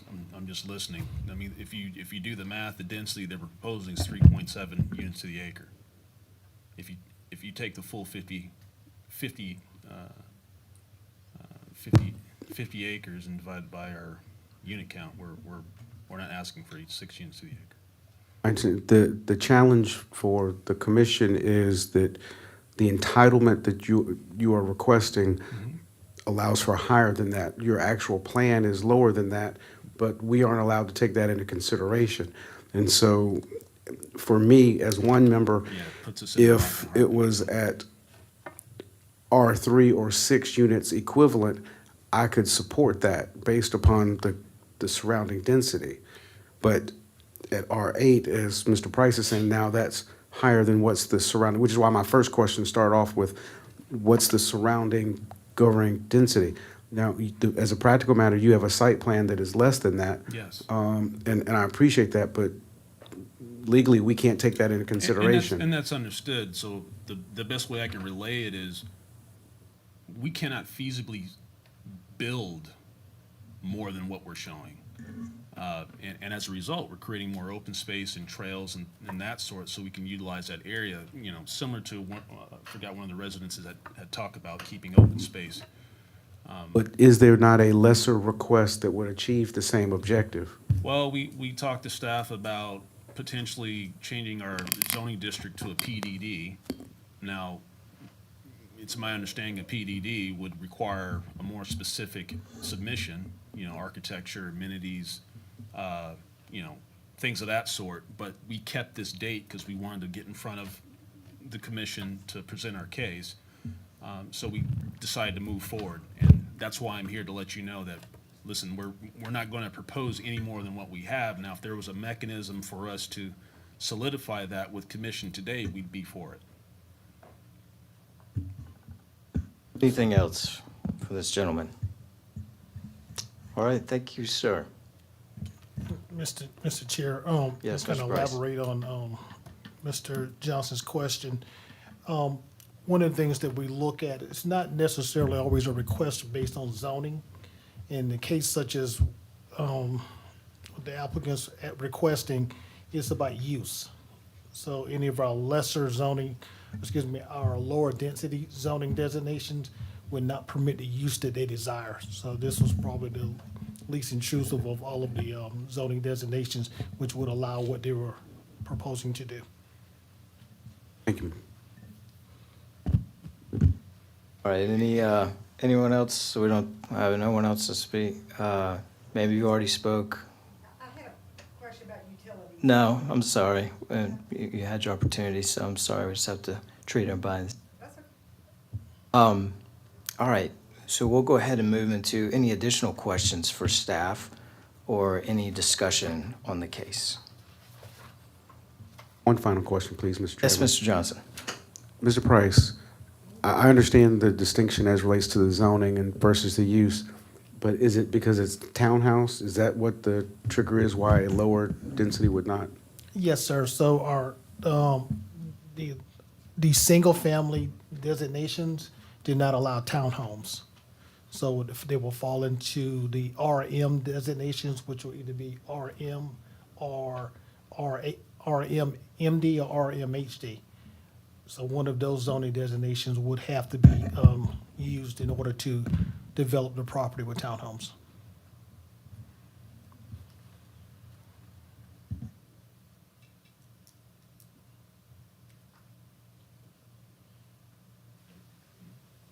Okay. Anything else, or also, any other motions?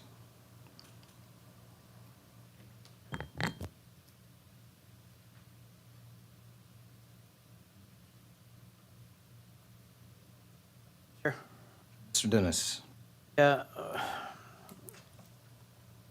When I look at this, the comprehensive plan does call for the lower density neighborhood. That increased density goes against the comp plan. Thus, that would alter the buffer area that we have around these other PDDs and the actual rural areas that are around there. If we went for it, that would not help preserve the character of the area laid out in the comp plan, and that's one of the measures that we use as the comp plan.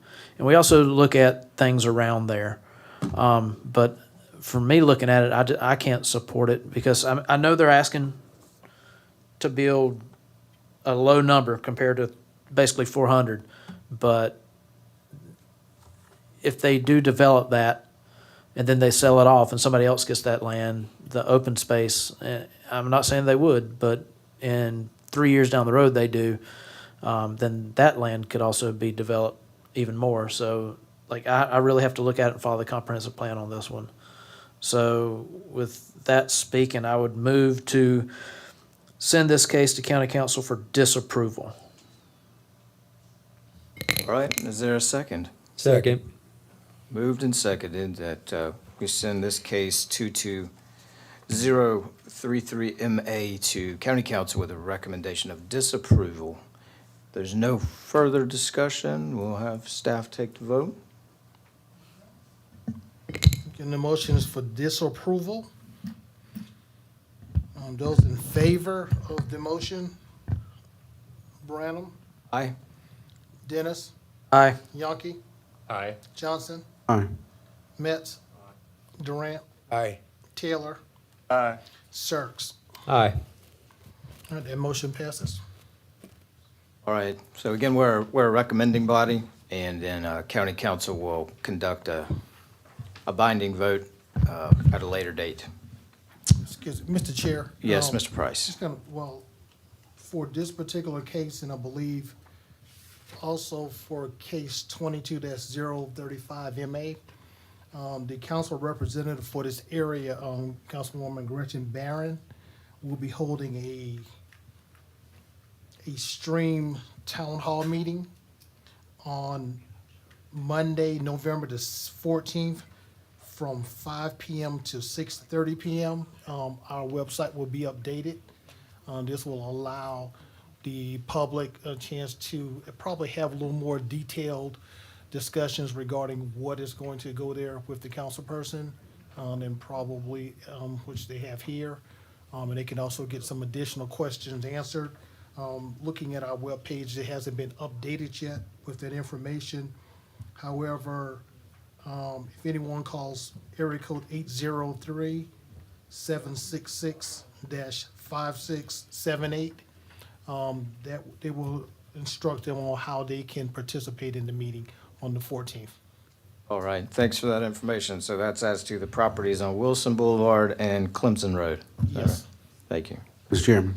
Yes, Mr. I do Johnson. think, just for the record, the vice chair's, follow up on vice chair's point, is the rest between the comp plan and the surrounding area, which is why I zeroed in on the level of density, that there is still a path forward, but just not as couched. Okay, thank you.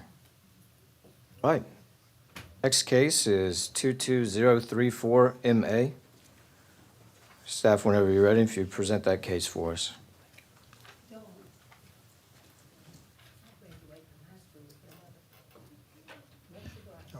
Next item is case 22-034MA. The applicant is Larry Rump. The location is 8442 Old Percival Road. The applicants are requesting to rezone a tad bit more than 2 acres from OI, which is office and institutional, to RC, which is rural commercial. Staff recommends disapproval of this request. Again, our recommendations are based on, whether the proposed use is in compliance with the comprehensive plan And in this particular case, and we feel that is not in compliance with the objectives outlined in the comprehensive plan. According to the plan, commercial development or non-residential development may be considered for location along main road corridors and within a contextually appropriate distance from the intersection of a primary arterial. Subject property is adjacent to commercially zoned and developed parcels and is located along a main road corridor, but it's not near the intersection of a primary arterial. In addition, the intent of the ruled commercial designation is to serve isolated areas of the county. This area around the subject location is not an isolated agricultural or rural residential district, nor are the residents located beyond limits of service of the municipalities. For those reasons, staff recommends this approval. Thank you. Preliminary questions or comments for staff before we call the first speaker? All right. Mr. Dennis. All right, we have Mr. Larry Rump. Member, sir, state your name, address. My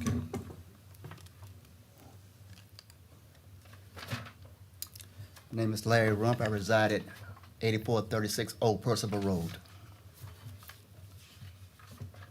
Okay, on the property, it was originally a business office for a trailer park. Trailer park is all gone. It pretty much renders the office useless. It's a very small office to start with. Of course, I was requesting to change it from OI to RC. Okay, my thing is, I know that on the property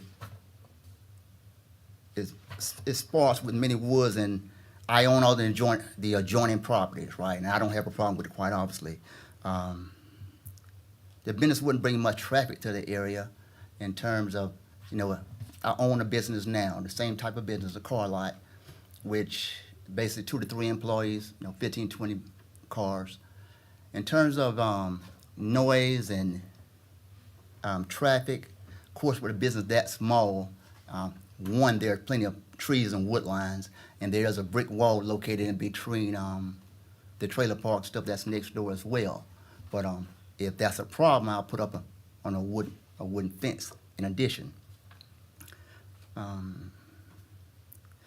If you see on the map, a big part of the area is already M1, which is much higher than the zoning that I'm requesting. I think in terms of, I took the lesser evil by going with the RC versus the M1. It brings much less traffic. If M1s can be allowed in the area, or MI, why wouldn't RC? It's much smaller and much less traffic. If we're saying it's okay for all the M1s to be there, why wouldn't something that small be okay? And another thing I said that homes are being built in the area along that road, but once again, I'm looking at how many M1 areas are already there, or next to, adjoining to the residential properties. They are much worse than what I'm requesting.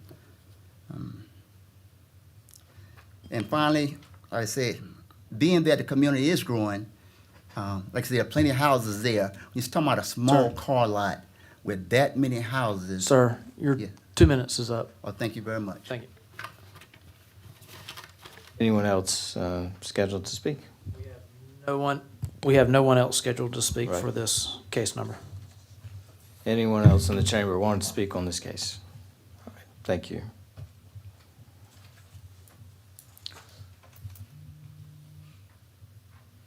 Okay, commissioners, any questions for staff or discussion or motions on this case?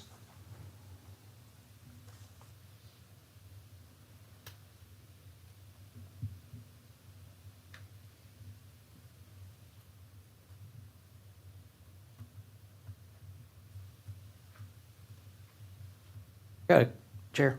Yes, Mr. Dennis? Could staff zone out a little bit so I can see the M1 parcels? It's just at the end of Gray Fox Boulevard and then the one off of Old Percival.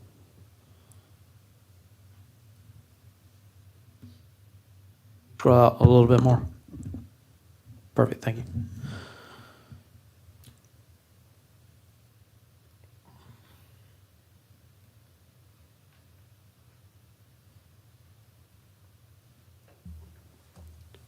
What's the use immediately to the east? That's Mr. Johnson.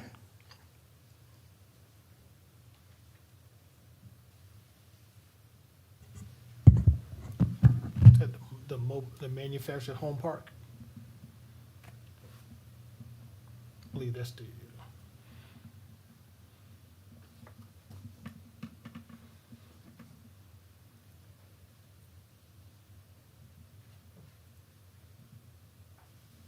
Is that a conforming use? No, sir.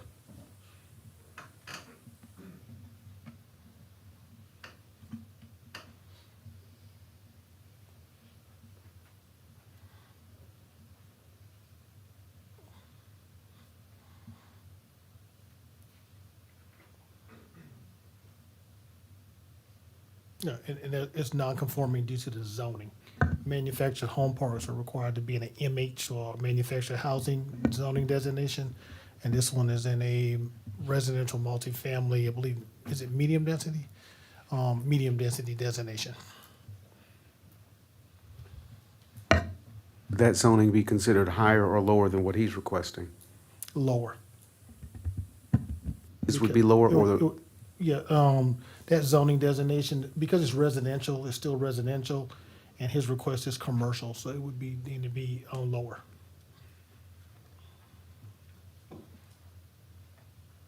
Even though the uses are totally different within each of those zoning designations.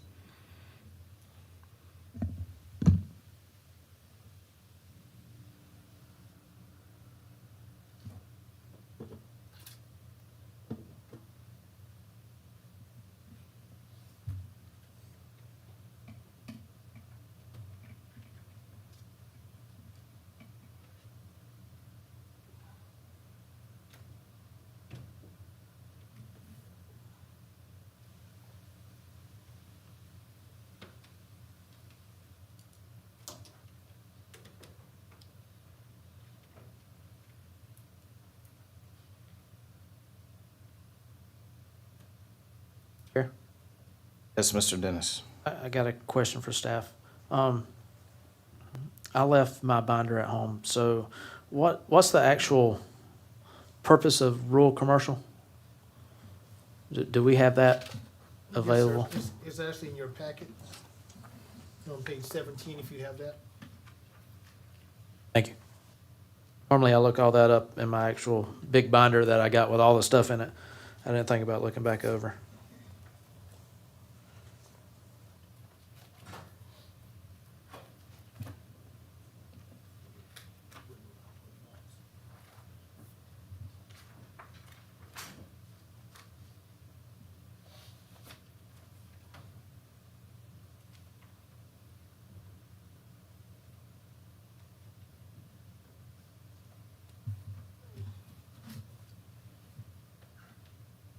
For rural commercial,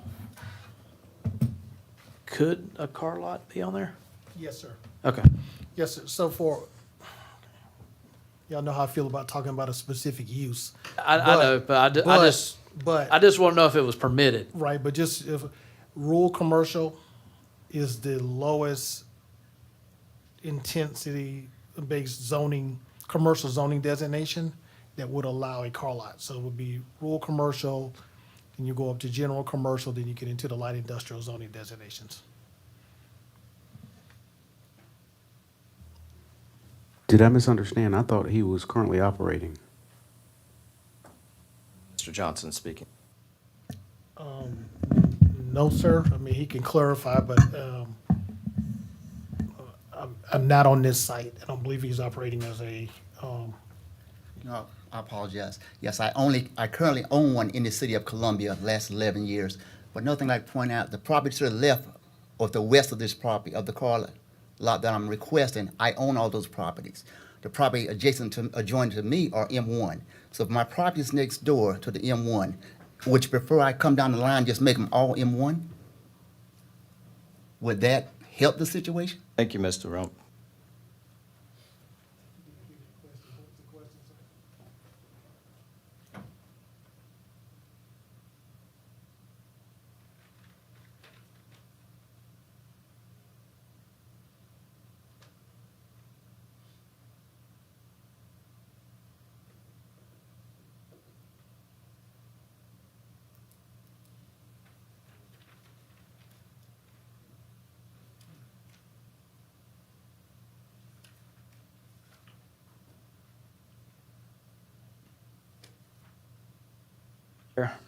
Yes, Mr. Dennis.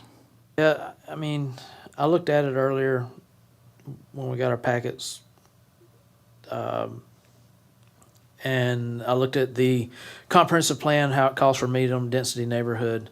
That would be more consistent with the surrounding parcels directly to the left, right, and behind the parcel that's zoned that.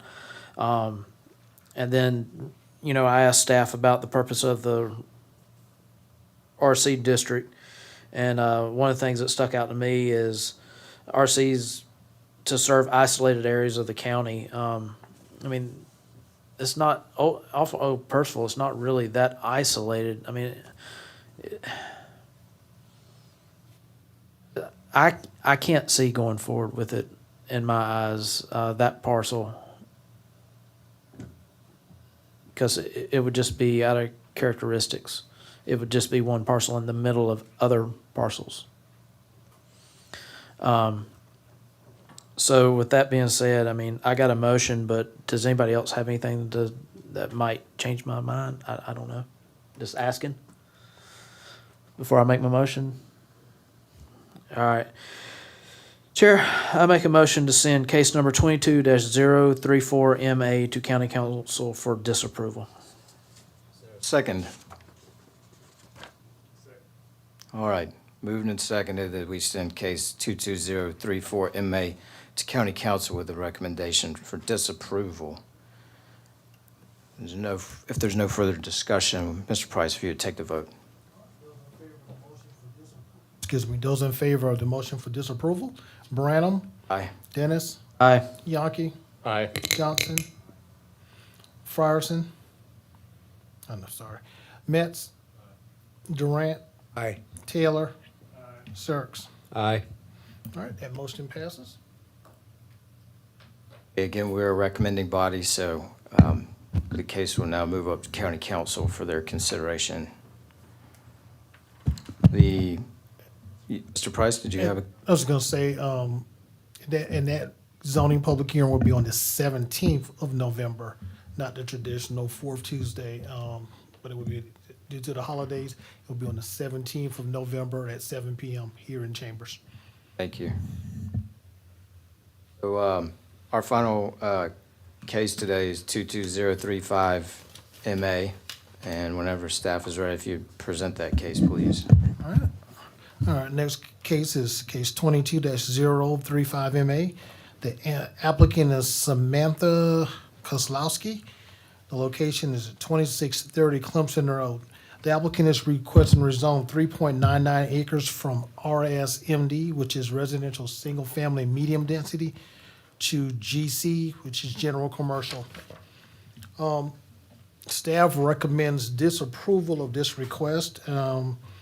Again, we feel that it wouldn't be inconsistent with the basic objectives outlined in the comprehensive plan. For this area is designated for a community activity center.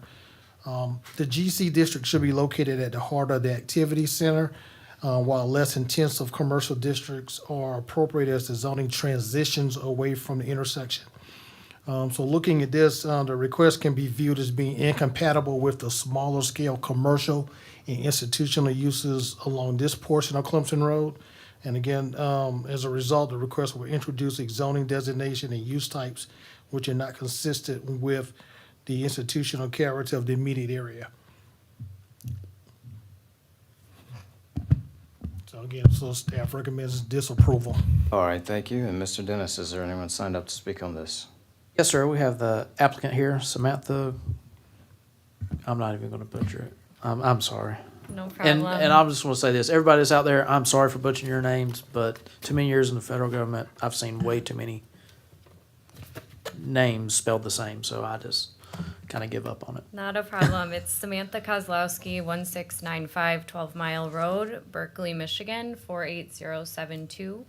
The property, as you know, is currently zoned RSMD, and we are looking to rezone to GC for the purpose of constructing a new daycare facility and coffee shop. Just kind of looking at the existing zoning for what's here, we did notice that this property is currently adjacent to some other GC zoning. There's some GC zoning located to the west of our existing parcel as well as to the southwest. Directly adjacent to the east of our parcel, there's office industrial. So I know obviously the use is not considered with the rezone or the map amendment, but we do feel that the GC zoning for the purpose that we're looking for is a compatible use with surrounding residential homes and other GC uses such as drive-throughs, a credit union, a church, some other religious gathering, assembly areas. And we, in our preliminary conversations with Richland County, they had advised us that it may be appropriate to rezone to a future land designation of MU3. However, that use does not exist right now. So we were recommended to go ahead and submit an application for GC as a way to kind of move forward with our project. That was our understanding, but again, any guidance or anything that you guys can provide, we're more than happy to comply with. But we do think that this use would be a great compatible use for some of the existing uses that are currently within this neighborhood. Thank you. Yes, Mr. Taylor. Did I hear correctly? She said Richland County designation? No, I think what was stated was when on the initial talks, it was recommended for one of the proposed zoning designations under our 2021 land development code, but of course that is not in play at this time, so she had to request one that's in our current land development code, or the 2005 version.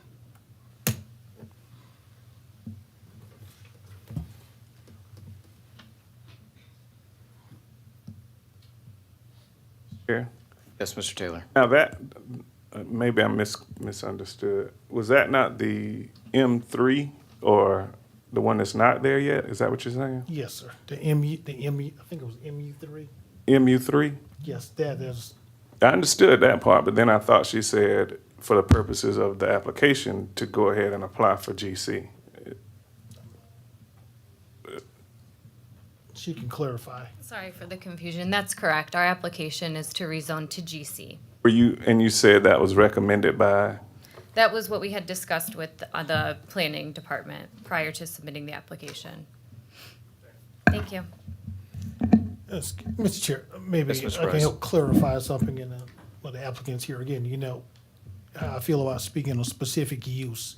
But one of the distinctions between, let's say, a neighborhood commercial, which probably would have been a supported rezoning request, and the GC is for a lot of, is really drive-throughs allowed on commercial uses. So the neighborhood commercial does not allow for drive-throughs. And maybe the applicant can speak more on this, but if there was gonna be, let's say, a coffee shop, and it was gonna have a drive-through, that would not be permitted under the neighborhood commercial, but would be permitted under the general commercial.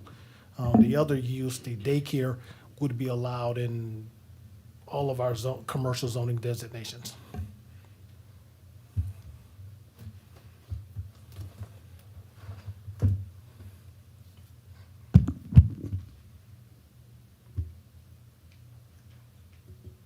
Thank you. I think that's helpful.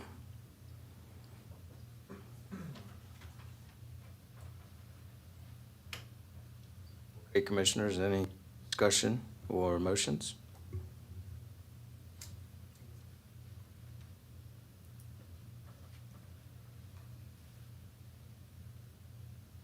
Yeah, Chair. Mr. Dennis. Yeah, so I actually looked at this one, wrote out there, like I do them all, and you know, going GC to me doesn't fit, because I mean, while the comprehensive plan shows the parcel in the community activity center, the parcel is actually towards the outer edge, and that shows for lesser type of commercial, and it is surrounded by RSMD parcels to the left. And then across the street is a school, it's RU. There is an OI right next to that parcel that's currently showing nothing, but it's just zoned that way. But the way I look at it, you do have some neighborhoods almost directly across the street off Green Drive, and then you got the I can't remember what it was, Winslow, and I forgot the other name. Basically to the right, and then you do have the commercial area right next past the church. But I think sticking a GC next to a church, across from a school, and then next to housing developments, I don't think that's a good plan, and I don't think it fits the that area of the comprehensive plan. So I wouldn't be for this. Does anybody else have anything? Vice Chair, I hear you. My question to Mr. you Johnson, would be, thank is, I mean, it's hard to argue she's touching GC and they're 2 parcels away from GC. I mean, you got a doggone Walgreens, you can walk to it, right? Considerations on both sides.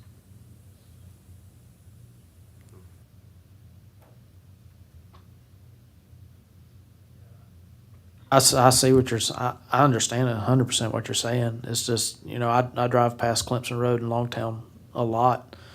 And the further you get away from Longtown, I mean, that's just that further major artery. Just trying to follow what we got placed in front of us. And I don't know. I don't know of a way forward.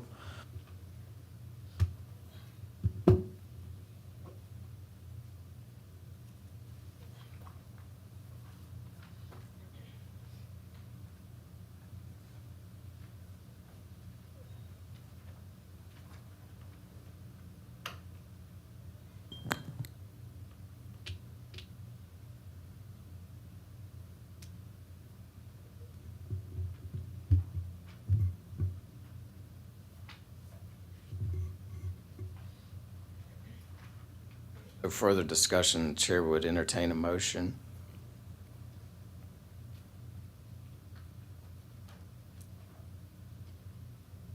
Mr. Chairman, I mean, Yes, Mr. I Johnson. mean, do any other commissioners have opinions to weigh in on it?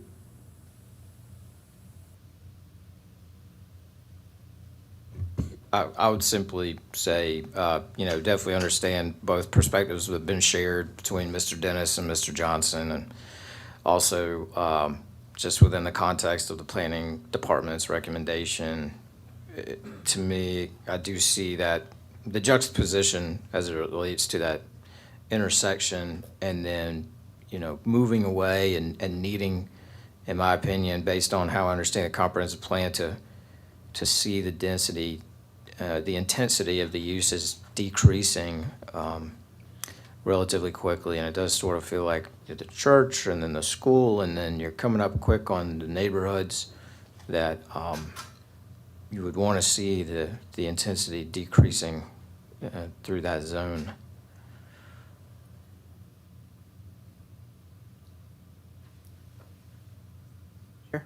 Yes, Mr. Dennis. Can staff zoom out a little bit?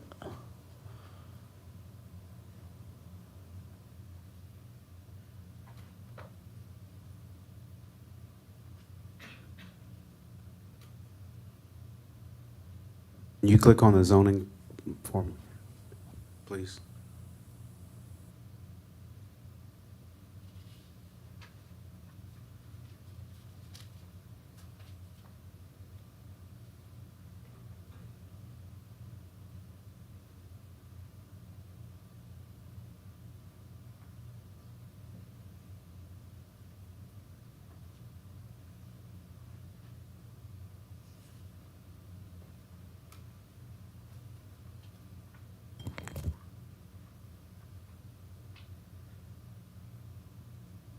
Chair.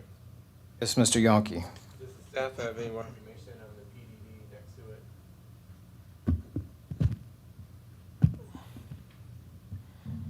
it? Are you referring to the one across the street? Yellow parcel to the right of it? Maybe I'm map wrong. Uh, Developed OI. Yes, sir. Okay.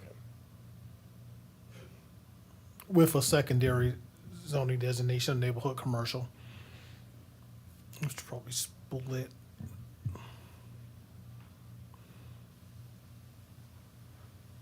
My comment would be, I don't really see a problem with this in this area. Looking at the future land use map, it is inside of the outward development along Longtown and Clemson Road.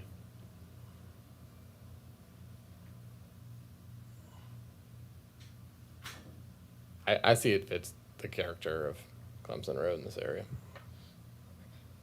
You repeat that, please? I didn't hear you. I feel like it fits the character of this area. I would be comfortable making a motion to approve. Okay, we got a motion to send case 22035MA to county council with a recommendation of approval. Is there a second? It's been seconded. Okay, moved and seconded. And Mr. Price, if you would take the vote.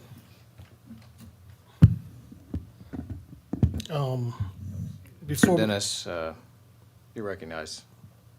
Let's not forget when we make that motion, we gotta kind of give, county council why we made that motion going against staff.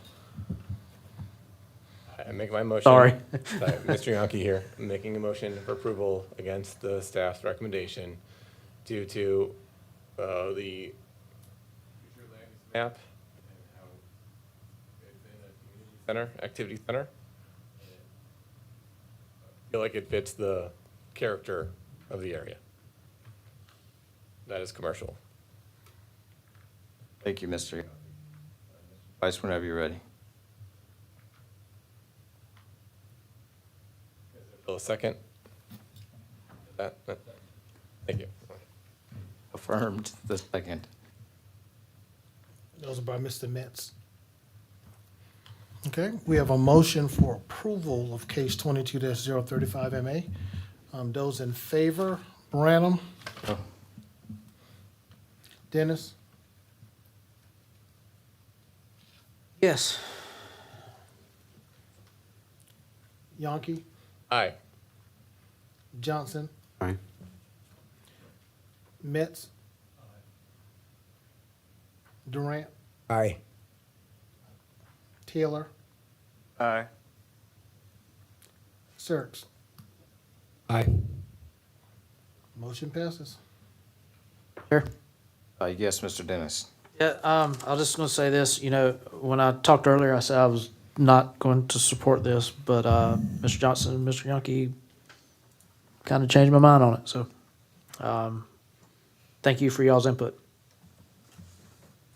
Changing of your mind is duly noted. All right, very good. And again, this is we're a recommending body, so the case will now move to county council for a binding vote. November 17th, was that right, Mr. Price? The zoning public hearing? That is correct. All right, thanks. Okay, so that's the end of those cases. That was agenda item 7. Now we move to agenda item 8, motion items for discussion. This, there's a motion, multi-part motion, I guess, for Mr. Dennis, and then there's, I guess, what you might call two different, a multi-part and a second motion that I asked to be on the agenda as well. So, Mr. Dennis, I know we talked some about green development incentives the last couple of meetings, but if you would like to present your motion, that would be great. Yes, so, I'll make the motion and then we'll have discussion. Is that appropriate? Sure. All right.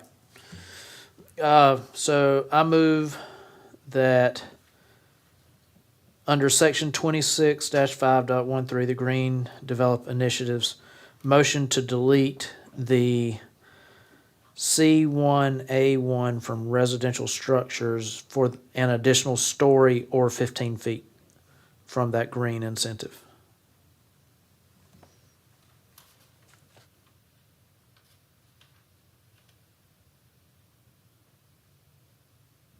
Go ahead and read them all. Yeah, I mean, I can do it all. Okay. And then we can discuss each one of them as we go down. I also make a motion to change section 26-5.13C1B, maximum allowable residential density from 25% to 10% in the R2, R3, R4, R5, R6, MU1, MU2, MU3, and GC. Make the motion to change section 26-5.13C1B residential density in AG, HM, RT, and R1 from 30% to 15%. Motion to change table 26-5.13E energy conservation schedule use A central air conditionings that are SEER 17 and above. Motion to change table 26-513E, Schedule B, use of vegetation for vegetation structures to shade HVAC units for non-residential structures. Motion to delete table 26-5.13, the alternate energy Schedule A pre-wire, a minimum of 75% of residential dwelling units in the development for solar panels. Also move to delete 26-513E, alternate energy, Schedule B, pre-wire a minimum of 50% of residential dwelling units in the development for solar panels. Motion to change table 26-E.13, transportation, Schedule A, provide a minimum of 4 electric EV Level 3 charging stations that are made available in a parking structure or off-street parking lot to those using the building.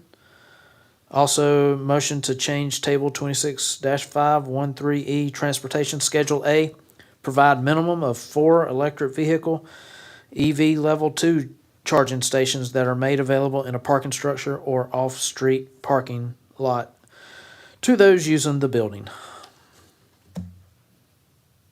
All right, so you want to add any color commentary to kind of try to plain Okay. language summarize All what right, these so motions do? on my motions, that first one, I just did not, for the residential structures, given a green incentive to add an extra story or, what was it? I lost.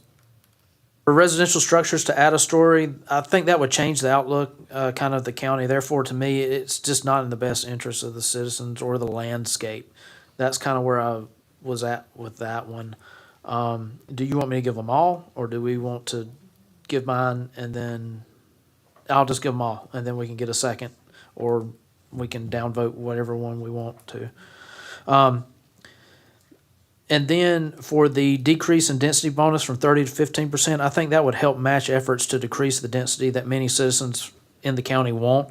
Once again, there's no correlation with the increase of density lowering prices to build a home. And there's been many studies of that, and I know I've talked about it in the past. Also, the decrease in density bonus from 30 to 15% in the AGHMRT, that also mirrors my comments above. I did put in there, though, in the AGHMRT and R1 zone, and the purpose of those zones are supposed to have less dense to provide a balance of harmony of the zones. Kind of gets you, from your country's style all the way to when you do get into the denser zones. And that's where I was at with that one. Now, I know Mr. Smith and I had talked, and unfortunately, he's going to have a lot to do because him and I got something for him.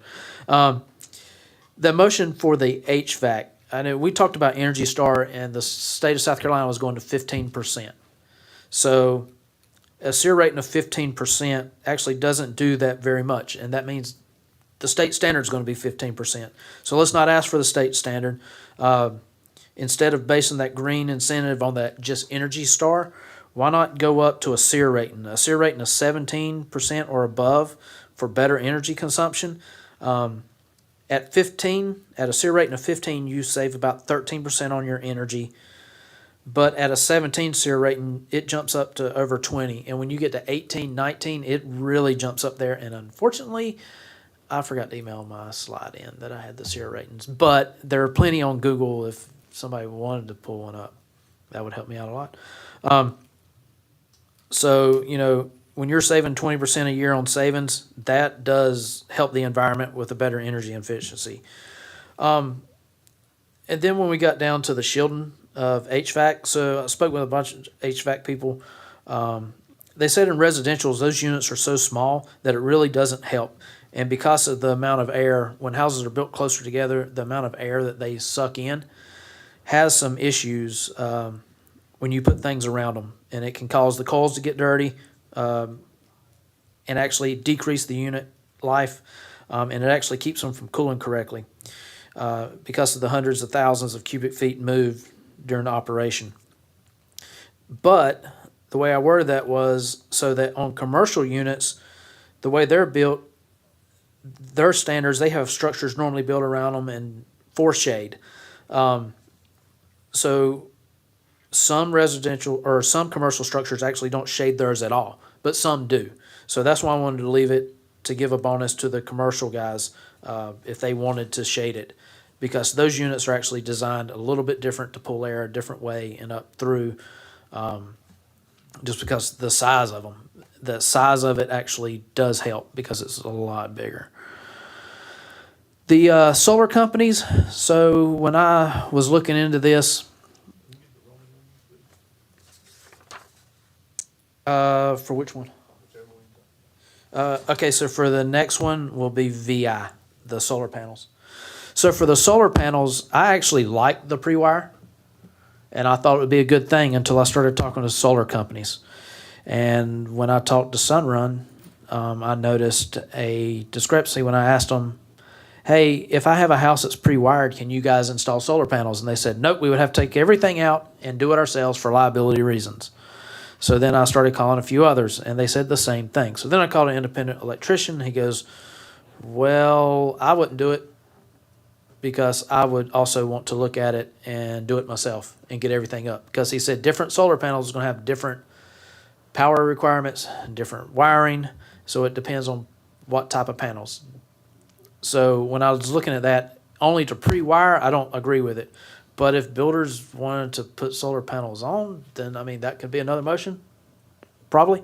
Then I would be for it. They just said it was liability reasons. And so when I got down to VII, that's why I also wanted to take it away from that. Because, I mean, if we sit there and we put all this money into it, but the consumer can't use it, then we're not actually doing any good for anybody.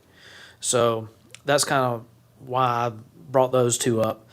And then VIII, the chargers. So South Carolina has one of the lowest ratings for energy chargers in the nation. With the all EV push from companies to invest in this state, here in the Midlands, there are not many chargers either. This has caused for many people not to transition to EV vehicles. When researching the types of chargers used at commercial areas, we have the opportunity to help increase the needs that are wanted and needed by the EV community. Since passage of the Inflation Reduction Act in August, it is estimated that in 7 years we'll have 52% of cars will be EV and require charging. So I looked at it this way. Let us lead the way in EV charging here in South Carolina. A level 3 charger is considered the fastest charging. That's at a rate of 3 to 20 miles of range per a minute in charging. So this is more along the lines when you look up supercharging. So I think that would help out with commercial industry when they go to do stuff like that. And then the iX, each one has its own thing. So once again, that was the whole thing, but same thing as up top. But a level 2 charger is the most common charger not in the home. That's a charge rate of 18 to 20 miles an hour, and this is more in lines with charging you find at shopping centers that give you that extra miles when you need it doing things around our country. Or not our country, our county. So that's kind of how I looked at those motions, and that's kind of why I brought them up.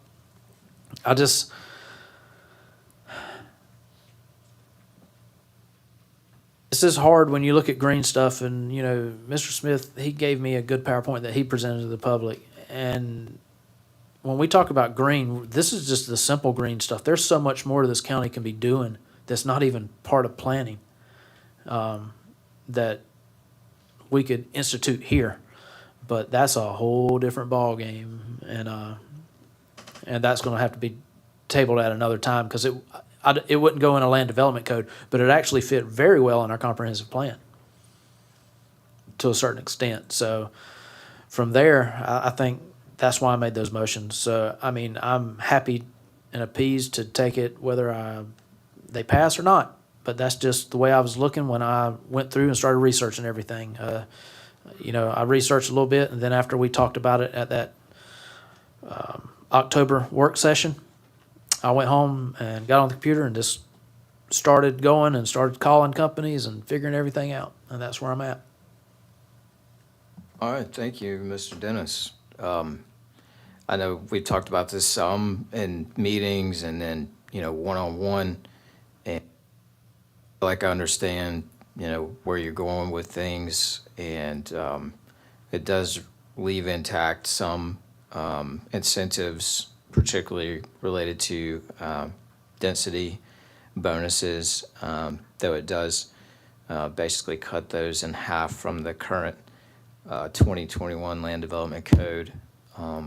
Additionally, just found that additional amount of height between 1 story or 15 feet.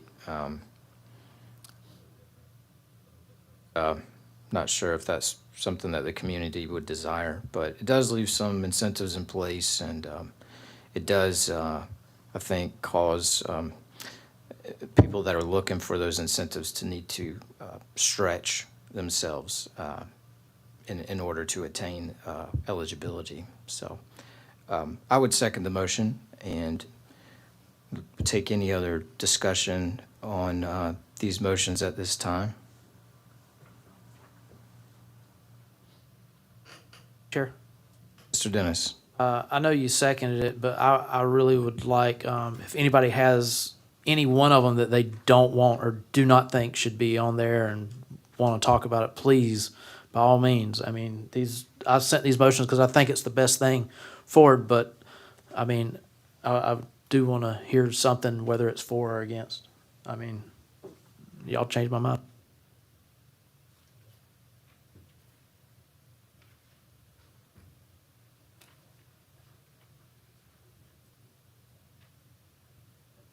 Here. Mr. Yonke? Dennis, just one thing.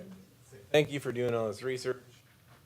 I'm going through our packet. These pages copied, redlined for what's going to be removed, and I'm liking what I'm seeing. So, thanks again for doing all that. Chair, Mr. Dennis? yeah, there's one thing I wanted to noted. On page 36, the use of vegetation or vegetative structures to shade, that HVAC unit SEER 17 or above for residential units, or the SEER 17 or above, that should actually been on page 35 and replace the Energy Central air conditioners Energy Star qualified. As my motion read, and then for non-residential units, that's supposed to stay the same. It's just the SEER 17 should have been moved over to Schedule A under air conditioners for the other commissioners on page 35. So basically, it takes out the Energy Star and makes it SEER 17. And like I said, these motions are what it is. I mean, we don't have to go to 17, but the state standard is about to be 15. So I'll take anything I can get.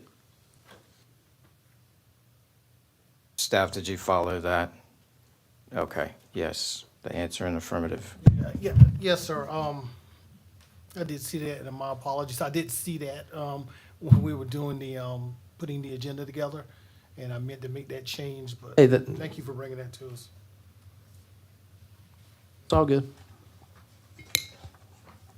Yeah. Question for Mr. Dennis? Yes, Mr. Yes, Duran? sir.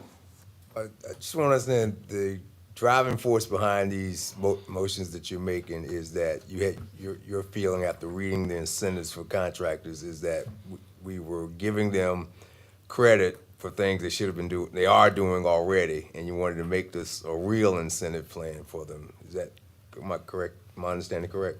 I wanted to make it a real incentive plan for our citizens. I wanted to go above and beyond kind of like some of the standard stuff. I really wanted to go more into it, and that's kind of why, you know, when I look at them, the 15 feet thing, to me, that's not really an incentive. That was more along the lines of the way the houses are built now and kind of the look of it, and based off what we've heard, that characteristics of the neighborhoods. But when we got down into the density and things like that, or not density, but when we got down to the HVAC unit, that Series 17, that brings it savings to the consumer. That vegetation B, that stuff would actually help for commercial units and give those commercial units something that they could get some more bonuses on. So I wanted to try to bring as much as I could to the table. You know, at first I wanted to strike the whole thing, but then I really started looking through it and I was like, hey, there's actually some good points in here. But I think some of these are the heavy hitters. Especially the pre-wire to me is the heavy hitter. The EV charging to me is the heavy hitter as far as passing savings, and not just savings, but helping the Mother Earth out in the future. Because I mean, if we can't utilize the pre-wire, then there's no reason to give an incentive there, because you're going to have to spend money to do it, and then they don't get it. But the EV charging, that definitely helps out. The HVAC thing for those big commercial units, that does help out. Series 17, that helps out. And then overall, when we look at smaller densities, that can help out also for green incentives and helping Mother Earth. Now, I mean, I would be more than happy to hear from other people. The issue with the solar panels was that you said Sunrun Solar Panel Company, and they indicated that they would not utilize any pre-wiring that came with a residential dwelling unit where they were installing solar panels. They would run their own wiring. Correct. I talked to Kevin on a recorded line. Gotcha. Said electricians as well, correct? Yep. And the big thing was, they said, because solar panels, there's so many different types. And they said each type requires different types of wires and different control panels. So basically you would just be running a wire because you don't know what control panel it would be. If you put in a control panel that Sunrun would use, Vivint uses a different control panel. So if you started doing that, even if you did it, they still wouldn't do it for liability reasons, is what they were saying. So I was like, then why even have it in there at all if it can't even be utilized by the citizens?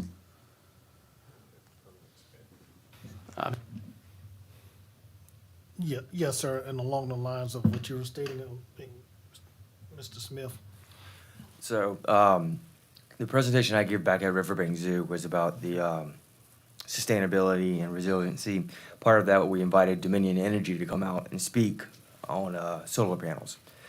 And some of the things that they brought to light to us during that was some people go out and they have these solar panel, or these people come out to their homes and they say, hey, we want to put solar panels on your house. What the consumer doesn't know is a lot of these companies exist overnight and then they're gone. So now they're left with systems that aren't compatible with Dominion Energy. Dominion Energy has now informed us and advised citizens, if you're going to do solar panels, you need to consult them first about what you're going to install, and make sure it's compatible with their system. Thank you. Thank you.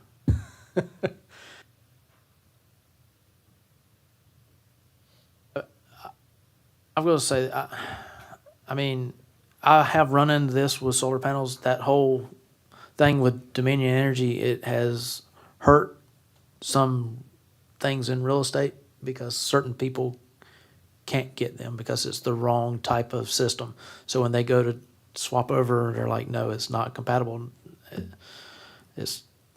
We got a long way to go in South Carolina.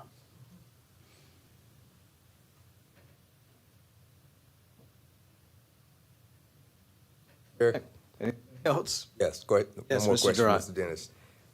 Following up on your statement there, but we got a long way to go in South Carolina. With respect to the electric vehicle charging stations, I don't get the impression that South Carolina is leading the nation in use of electric vehicles. So having that as an incentive, contractors may put it there, but is it just gonna be something sitting there, not being used because the use of electric vehicles is so low in the state?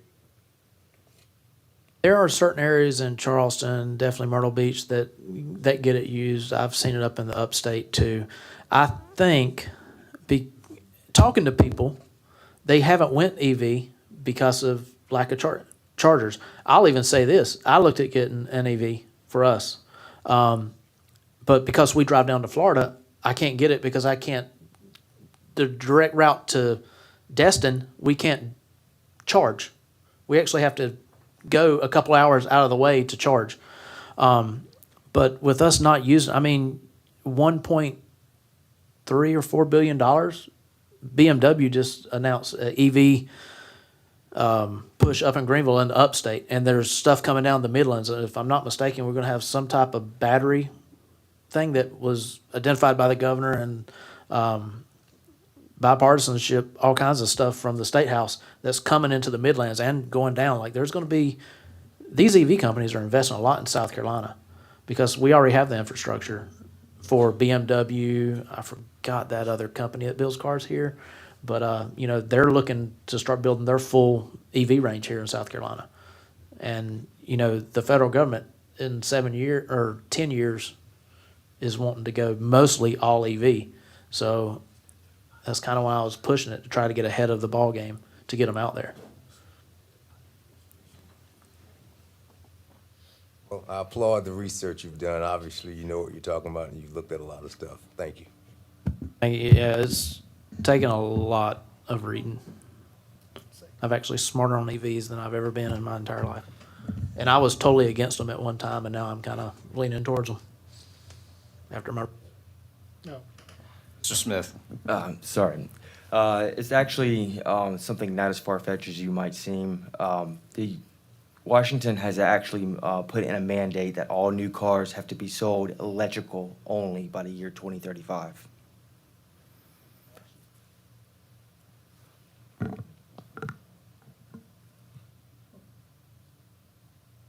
Right. Lots of good discussion. Anything else on this before we take a vote? All right, Mr. Price, whenever you're ready. So you're voting on this as a group or individually? Since I made them, I mean, I think the best thing to do would just be go down and just take a vote individually. Hang on a second. I just want to hear from the commission. Is there any objection to us voting on this as a group? Okay. Let's just vote on it as a group, please. You have a motion? I'm sorry. The motion, this is Mr. Dennis's motion, and I seconded it, and this is 8A1, Roman numerals 1 through 9. Okay. This was a while ago. All right, those in favor of the motion,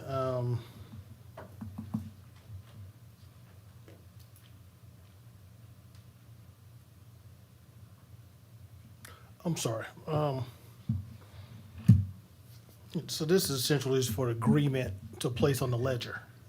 Correct. Yes. Okay. All right, those in favor for motion to place these items on the ledger? Branham, Aye. Dennis, Aye. Yonke, Aye. Johnson.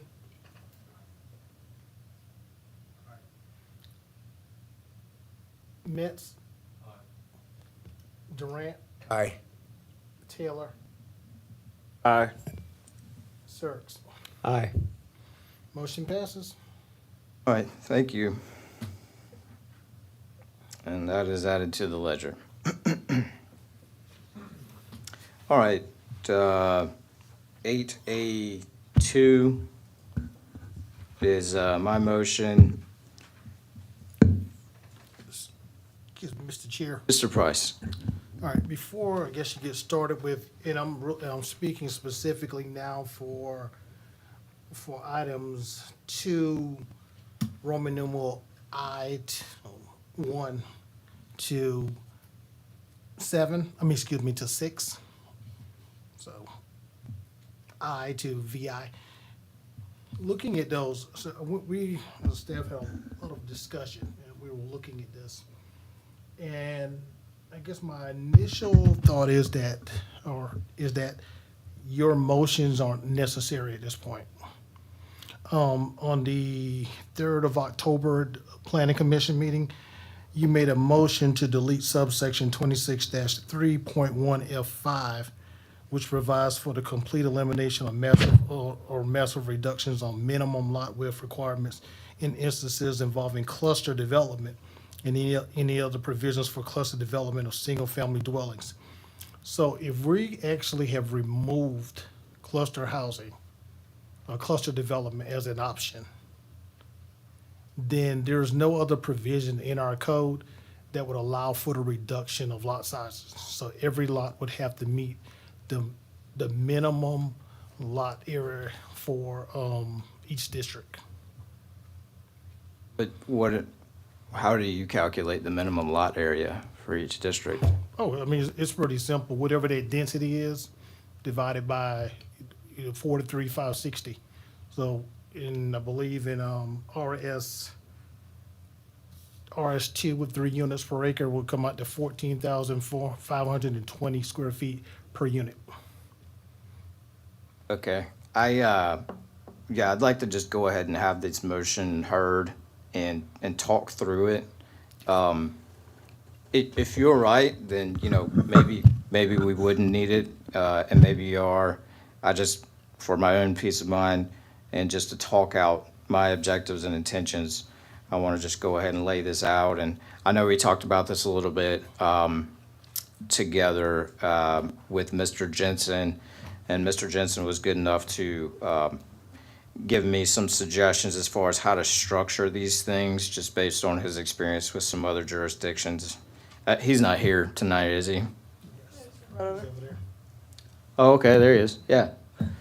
So anyway, yeah, if y'all would just hear me out, I think it's in our best interest to just be specific and leave no doubt, and leave nothing to interpretation as best as that's possible. So the motion here that Mr. Price just referenced, numbers 2, 1 through 6, these are not intended to change the density that's already established at all as to these zoning districts. So it's really just meant to moderate potential for wild variation in lot size. And it also affirmatively states and establishes an average lot size and minimums and maximums, or just minimums in some cases, but that just makes it easier for people to understand and rely on. We've done a lot of talk about density-based zoning and numbers of dwelling units per acre, and I know that's just very frustrating for a lot of residents and citizens to understand. So this motion is intended to state affirmatively in square feet and also in acres what the gross average lot size would be for the districts. And then for the most common residential districts, there are R1 through R3, there would be a maximum variation of 25% on the lot size, on the high end and on the low end. Again, it still allows for flexibility, but just trying to avoid wild variation within developments when it comes to lot size. I didn't request a maximum lot size as to AG, HM, and RT because those are the legacy rural properties within the unincorporated county, and we're trying to encourage agricultural activity on those properties, so I don't want to cap the maximum size of any farming operation that's operating, lawfully. But that's where I'm coming from with that. I think it's going to be so much easier for citizens to look in the development code and see okay, this is gonna be the average lot size, and it's gonna be, at most this small and at most this large, within those common residential districts. So, anyway, again, not affecting the density at all, just trying to create some moderation in the variation that could result in lot sizes. Does anybody have any questions or comments about it? All right, Chair, I'll comment. yes, Mr. Yonke. Just commenting off of our packet again, pages, what, 39. I like how it's listed out this way. I feel like a citizen could see, if we add number 6 and 7 to each district, to be able to see the size. Kind of spells it out. All right, just 2 new line items added to the table that's supposed to exist for ease of reading and understanding. Thank to staff for preparing that draft as well.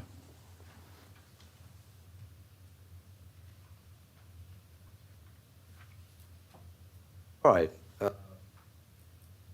Second, or is there any other comments or discussion?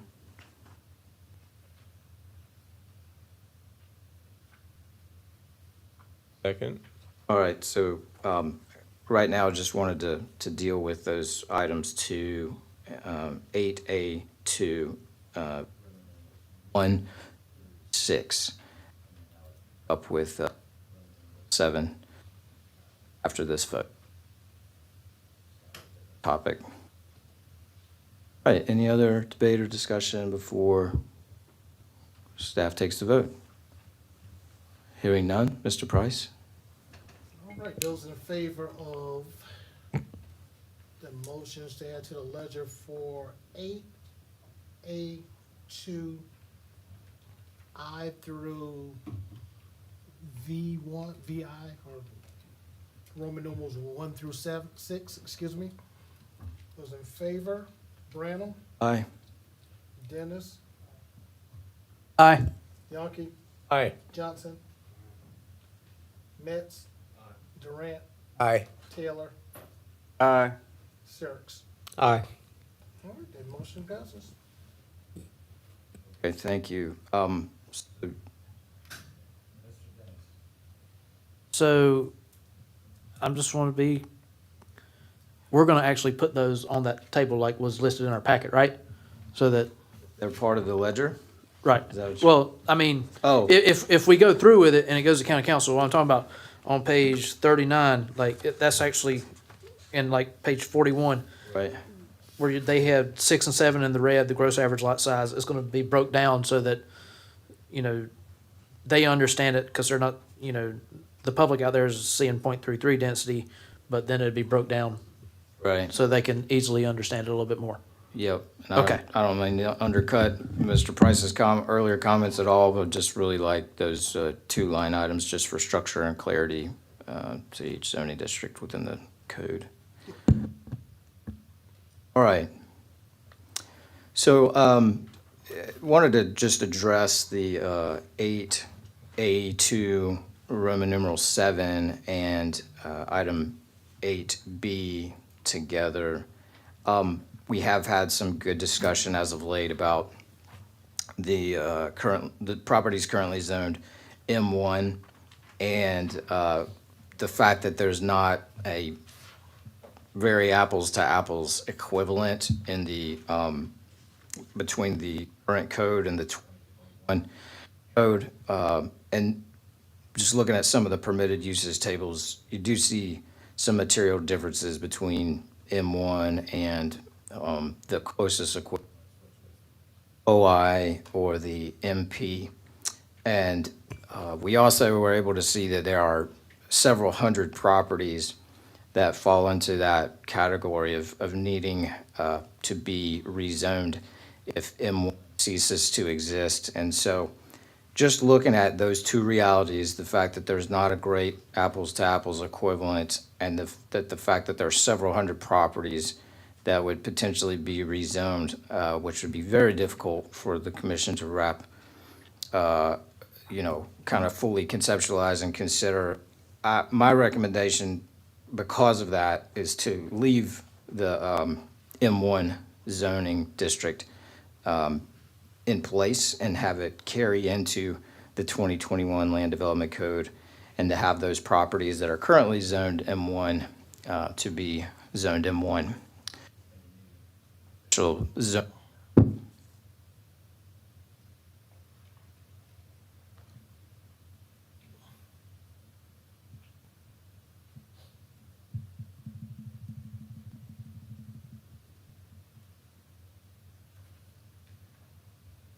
Any questions or discussion?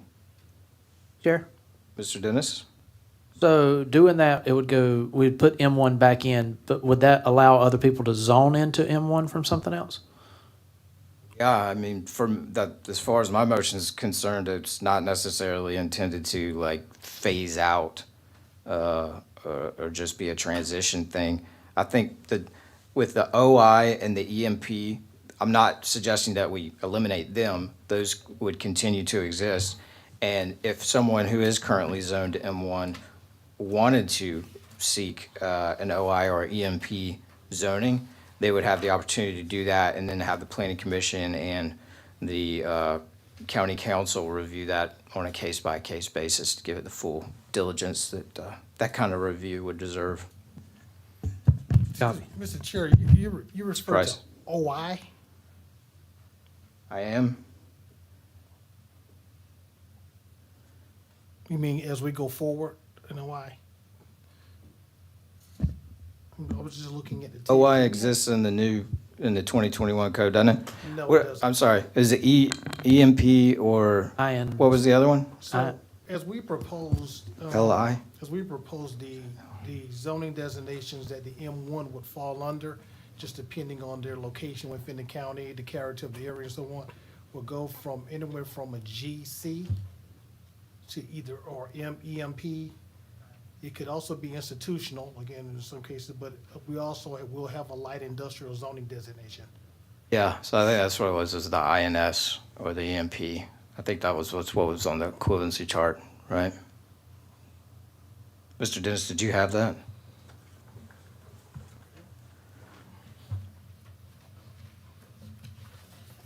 I got so much stuff in here. Regardless, the motion is to have M1 continue as a zoning district, and for properties currently zoned M1 to continue on zone M1.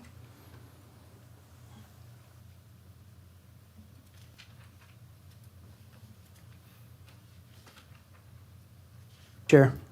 It's Mr. Dennis. Yeah, M1 light industrial, it actually has nothing across. It was just stuck in between EMP and INS.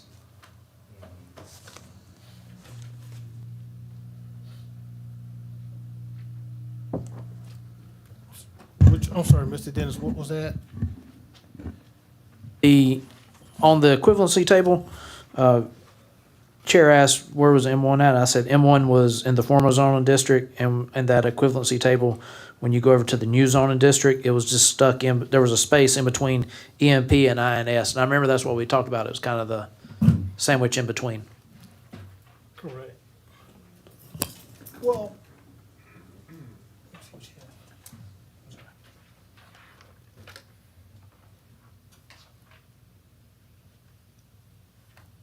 Right. So, any discussion? We did have it going to mostly the new zoning designation that was most equivalent would, it was also, the EMP, yes. Yeah, yeah. I just know there's some material differences between the permitted uses tables between current M1 and future EMP. Right. So, And that was the main reason why, if you remember at the last meeting, staff actually went through, and our recommendation was this was the only zoning designation that we recommended using our proposal remapping, because those areas were actually really studied to look at the existing character of those areas, and also to bring that M1 more into the zoning designation to probably the more appropriate zoning designation for that area. I think as, if you've seen today on a number of, cases, a couple of the cases that you had, I think the questions come up, how did that M1 get there? So what we were trying to do is just make those more in line with not only the comprehensive plan, but also with the character of those areas. Yeah, I just feel like each one of those deserves, a diligent review, and I don't feel comfortable putting my name on like a mass rezoning in the several hundreds of tracts, and so that would be a proposal for path forward that would allow anyone who wants to apply that has M1 property for something else, they could do that and be considered on a case-by-case basis.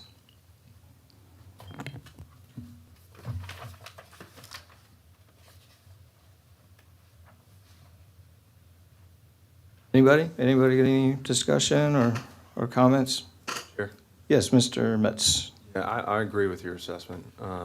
I think the way forward would be most appropriate is for people to come in and say what they think their property should be, or for somebody to come and rezone and come before all of us individually. Probably the best way to handle that. Your motion is out? Yes. All right, thank you.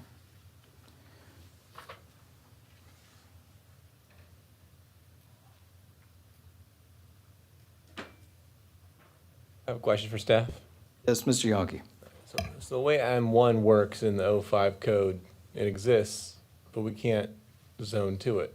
We can't recommend people to do it, because I feel like a couple of months ago, I've asked the same question.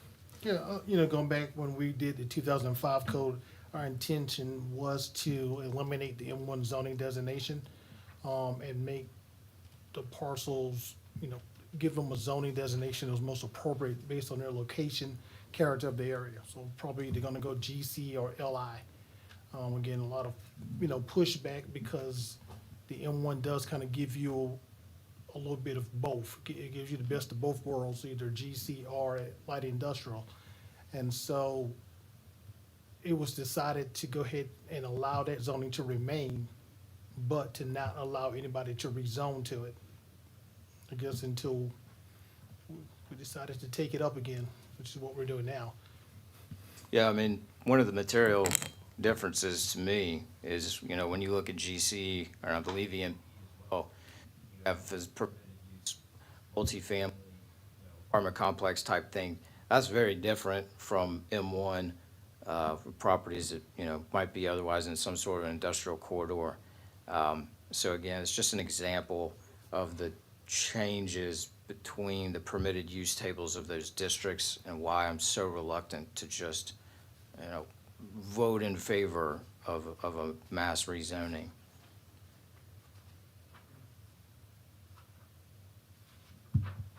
Sure. Yes, Mr. Yonke. So if we approve this, do we open up M1 again to the new code where people can zone in, request it? I would not be opposed to that.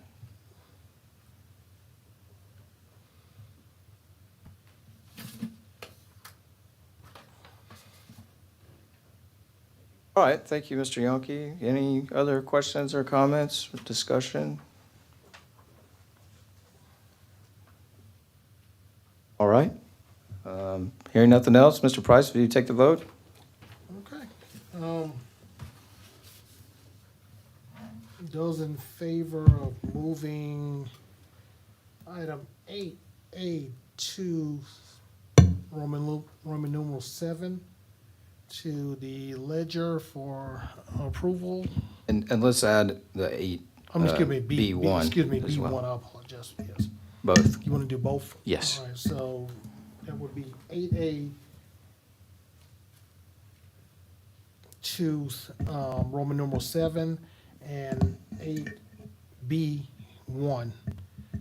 Both move those to the ledger. Those in favor, Branham, Aye. Dennis, Aye. Yonke, Aye. Johnson.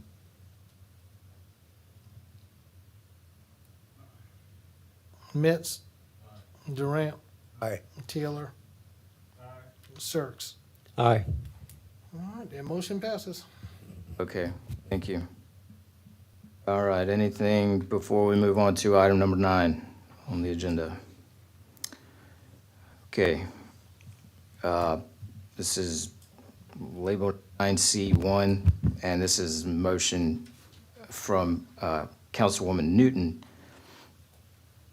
And we've reviewed and discussed this motion before. I do note under Roman numeral I that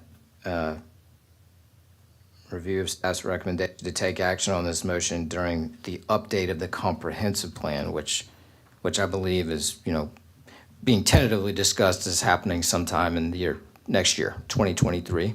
Is that right, Mr. Price? 24.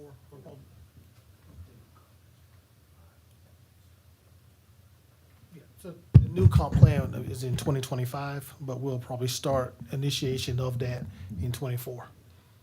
Okay. So that's staff's recommendation. And the motion was to direct staff to evaluate current zoning laws that permit zoning designations for large residential developments to remain in perpetuity and present options to reevaluate and/or rezone those properties if they are not developed within 7 years. So, do we need to take any action on this, Mr. Price? If you would agree that we will take this up during the review of the comprehensive plan, then that's when we will place that item before planning commission, and then we would have to keep placing it on this agenda. Okay. I'm happy to hear from the commission, but I'm also happy to make a motion to agree with staff's recommendation. Chair. Yes, Mr. Dennis. So with this motion, we would also receive legal counsel on this, correct? This motion would allow for legal counsel to evaluate those current zoning laws to ensure that whatever we decide, we have some legal counsel on. Sure, I think we can ask legal to give their input anytime that we feel is necessary. So when I read it, it says move to direct staff to evaluate current zoning laws that permit zoning designations for large residential developments. I don't want to put you guys, like I would be, trying to look up law. I think we need to leave that to some other people.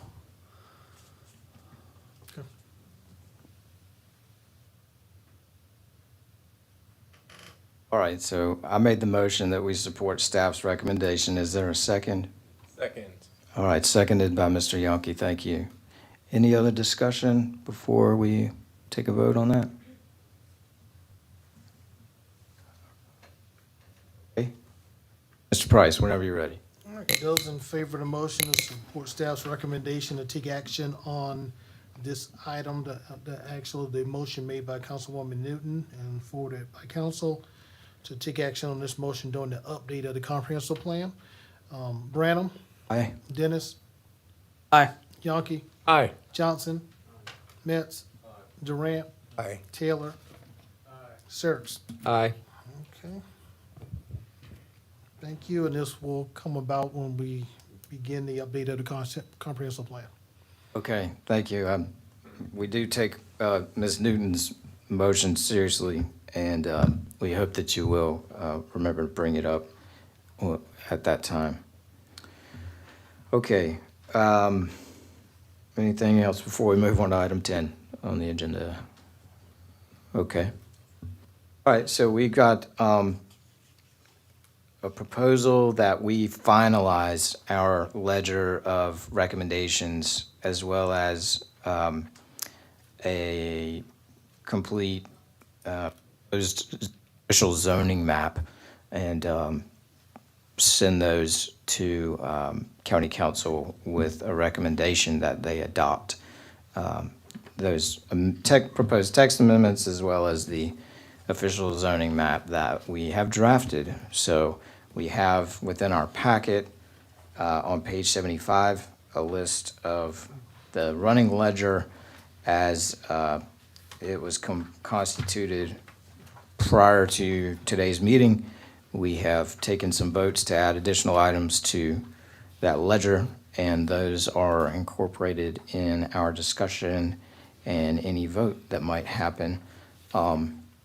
Again, I just really appreciate everyone's diligence over all these years and months, depending on how long you've been with us on the commission, in working through these things, hopefully to achieve some of the objectives that I described earlier, and in particular being responsive to a lot of the public input that we've received throughout this year.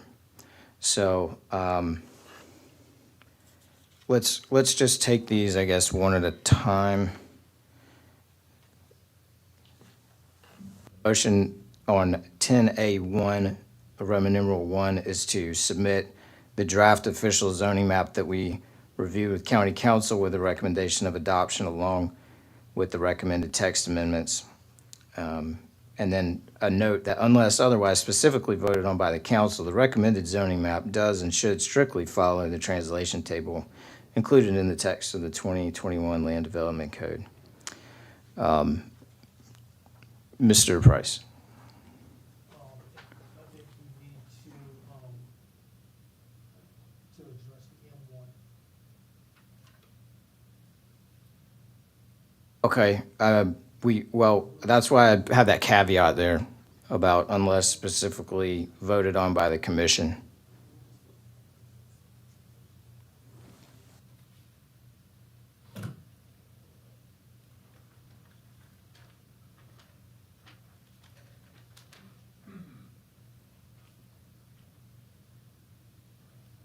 So it would be the translation table along with your. Microphone, please. I'm sorry, thank you.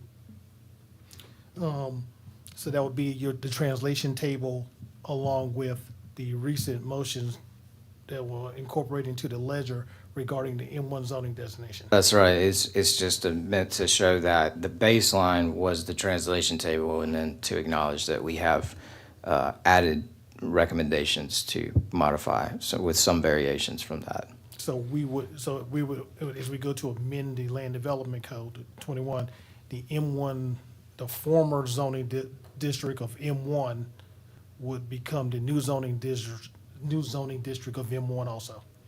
Yes. Okay. All right, so this is a vote as to the map, and then we'll take a second vote as to the ledger of text amendments. Unless somebody's got a preference to do it the other direction. Chair, Yes, Mr. Dennis. I think we should do the text amendments first, because it's the text amendments that, it was the map that changed all these text amendments. I think the text amendments should go first, and then we could do the remapping.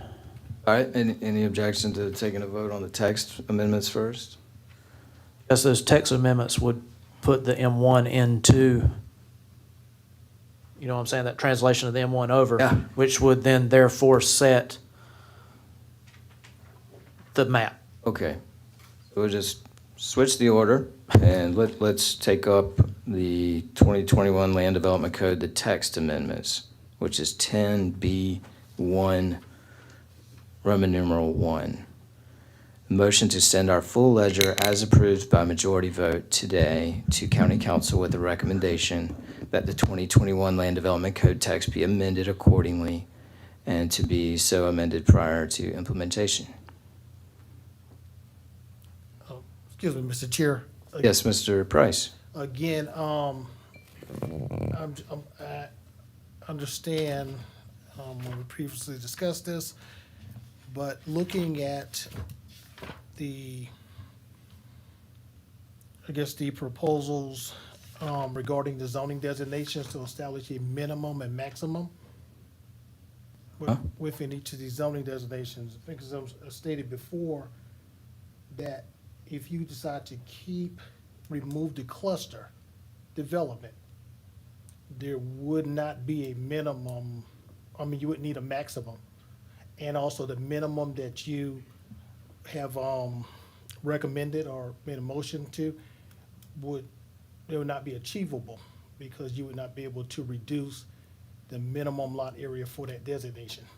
Minimum lot size that we approved with our vote would not be achievable. No, so say for example, not just I'll use the R2 zoning designation, where the density is 3 units per acre. So that will come out to each lot be required to be 14,520 square feet. Minimum lot width 50, that's already what we have. There's no provision in our code that will allow the reduction of that lot size because we've removed the cluster, which was that was intended to go along with our open space set aside. So they will kind of work in tandem where you will have to reserve certain acreage of your land, 25%, on any major or minor development. And in turn, you could then apply the cluster, which would allow you to do a reduction of the lot sizes to hopefully help you achieve that. But without the cluster in there, once that provision has been removed, there's nothing within our code that would allow you to reduce those lot sizes. So the minimum and maximum lot sizes of, let's say, for the R2, 11,000 minimum, 18,000 maximum. I guess you could keep the maximum, but they would never be able to get to the minimum. We're trying to just ensure, again, some level of harmonious development. If somebody can't reach the minimum development because some other standard won't allow them to, I think that's fine. It doesn't make the minimum invalid, in my opinion. We do still have green incentives that we've proposed that allow for density bonuses, and frankly, I'm still not sure that the interpretation of straight up density based zoning is not going to allow for greater variations unless we have kind of floors and ceilings, especially when it comes to those common residential areas. So, I'd like to see that go on through just as it is, and if county council wants to modify it later, they can take that up. Chairman, could you repeat what you said about if someone's not able to comply with the minimum density standard?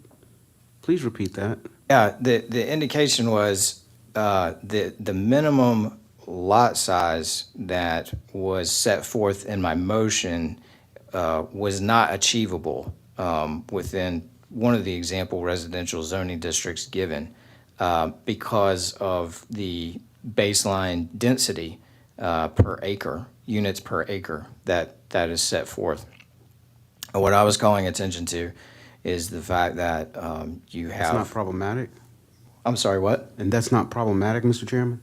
Well, that's what I'm saying is you still have green development density bonuses, which I don't think were factored into the conversation.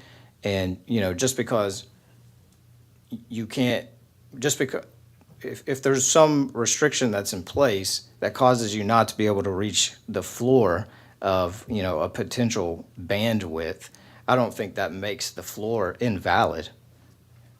And, we're also looking at a situation where we're offering up a cluster of recommendations to county council. They're the ones that are gonna have the final say. So, they may take or leave some of the provisions and recommendations that we've made, and having that floor and that ceiling in place, again, further helps encourage moderation and less extreme variation and lot sizes within individual developments. We're going to pass something that we know is not achievable. I don't know that we know it's not achievable. I mean, with the green incentive density bonuses. As of right, it's not achievable. You're saying that with some incentives that it could be achievable, but as of right, we're going to pass something that we know at the time of passage is not achievable? Well, the incentives, if you qualify for them, you do have them by right. And again, we have made some recommendations that moderate some of the levels of the incentives, but county council might take or leave those things. So, Yeah, just for clarity, the green, Yeah. because we've had this discussion again. I want to make sure the green incentives, even with the reductions proposed by Vice Chair Dennis. Again, density gives you how many units you're allowed to place on the site. It did not address lot area. So, you may tell someone you can put more units on the property, but they still have to meet the minimum lot standards for that designation. Well, the only controls on minimum lot standards without the controls that were included in my motion, as I recall, are setbacks, or like minimum lot widths. Setbacks don't really affect it. So may I use the current land development code that we have? So our current land development code allows you to reduce lot sizes in return for giving a certain percentage of your land, either the constrained plus the unconstrained. Right. And once you reach a certain threshold, you're now able to reduce your lot sizes to whichever you desire, but you still lie within that same density. And once you reach a certain threshold, you also will allow density bonus, so that allows you a few more units on the property. If we took that section out of our land development code, then every development would have to meet the minimum lot area for that district. The only provision that allows them to reduce those lot sizes is the open space provision under the 2005 Land Development Code. So I turn around with what's the 2021 Land Development Code. The only provision that allows them to reduce their lot sizes is the cluster housing. And if we're taking that out, then if you say the minimum is 11,000, no one can get to 11,000 for it in the R2 designation, because there's not a provision in place to allow them to do it. Yeah, I could be wrong, but under the current land development code, there does exist minimum lot sizes. They are set forth in the baseline zoning. You only get to convert to density-based zoning if you decide you're going to utilize the open space development Open space provisions. the open space set aside is a requirement for all major and minor land developments. So unless you're coming in here to, let's say, cut your lot in two, brother, sister, I want to cut it into two, dad said, here, you can have, each one of you have it. That is an administrative subdivision that is allowed. If you're going to do a development that would fall under a minor or major, you're required, one, to do the open space set aside. So you will automatically lose 25% of the area that you're going to develop, because our code says you must preserve 25% of it. And then you can develop it based on the motion to remove cluster under that zoning, under the minimum lot acreage for that area. So again, I'll go back to give you an example. We have a 100-acre tract. You come in and do a major, you automatically you're going to lose 25 acres of that because the open space set aside. Now, each lot that you develop within that R2 zoning designation must be 14,520 square feet. That's required, 50 feet minimum width, but each lot must be 14,520. So you will have to try to fit that on your remaining 75 acres. With the cluster development provision, you were able to reduce those lot sizes to really to whichever you wanted to. Then that was prior to your motion to now establish a minimum for it. So going back, if we aren't going to allow a reduction, then there's really no need saying there's a minimum, because the minimum is whatever that district designation says it is. I mean, the reason we're switching to density-based zoning is for flexibility. That was the intent. That was removed when the planning commission took out cluster housing, clustering development, density-based was gone. I don't think it was. I don't think it was. I recognize, Mr. Chairman. Mr. Johnson. Yes, sir, thank you. I recognize that your goal is to get this approved at all costs, but there are unintended consequences that we need to think out. And this is what I would call an unintended consequence that needs to be thought out and not just ramrodded without additional information. Well, it's just this. There's no way I would have been silent if I'd realized that that was a consequence of our vote. I would have said something. So there's no way in good conscience to do that and move forward with new facts that impact how this is going to be dealt with, and to just throw it to county council and say, county council, figure it out. We are a recommending body, as you have said, Right. and it is our fiduciary duty to do so prudently. So let's understand what we're doing. Yeah, We clear- can't guess, Mr. Chairman. We need to know and understand what we're doing. Now, the vice chair has brought something forth 2 and 3 times to make sure it was well vetted and understood. And he did his due diligence. And we approved it.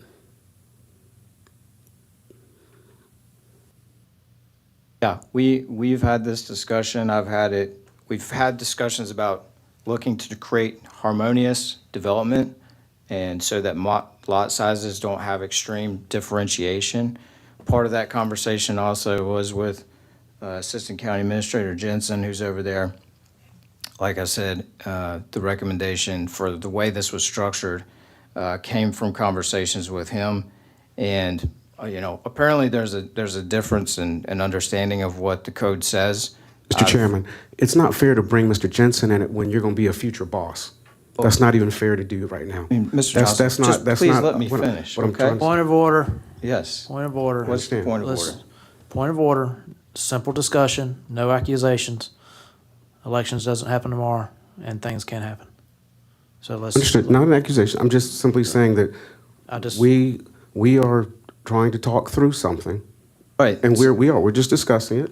There's nothing here. But what I'm saying is that staff has brought up unintended consequences, and I'm just asking us to breathe long enough to digest what that means, because that's new information that would have changed my position on it. Okay. And I'm only one body. I'm 1/10, 1/9 Right. of the body. Yep. So I'm just saying that, but while you continue to advance it without let's talking about what that actually means and digesting it. Yeah, and this is my motion, which is again why, I'm kind of advocating on behalf of it and talking through the background of the development of the motion and the reason why it's drafted as it is. We're here as a democratic body. We're going to take a majority vote here. Maybe we have a different understanding as to how we're reading and interpreting it. If staff is right, wonderful. But the motion is meant to be, in a way, something of an insurance policy and a further expression of intention to look for moderation and to avoid extreme variation in lot sizes. So, Mr. Chair, yes, Mr. Yonke. would it be okay if we heard from Mr. Jensen as a third party? I believe he was brought in to act as a third party upon the restart. Would you mind commenting? Mr. Jensen.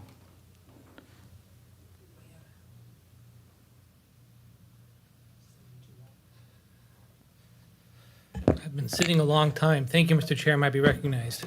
Yes, sir. Thank you. So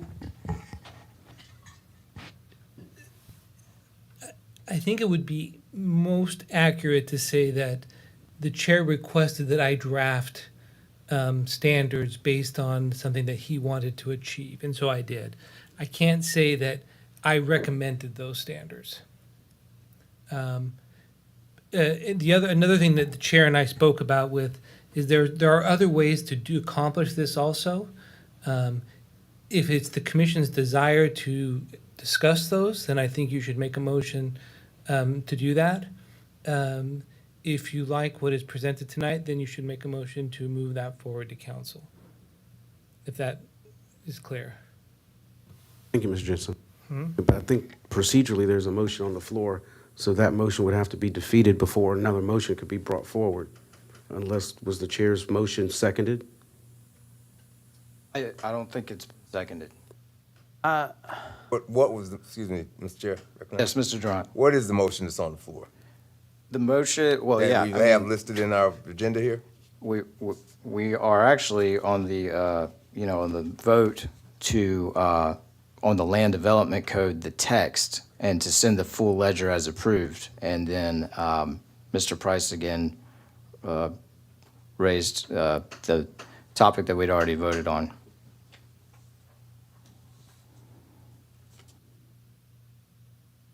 So that's where we are. We're on that motion to send the full ledger with the recommendation that the land development code text be amended accordingly and to be so amended prior to implementation.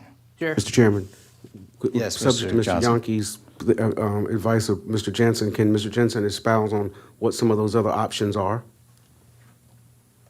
Sure, Mr. Jensen.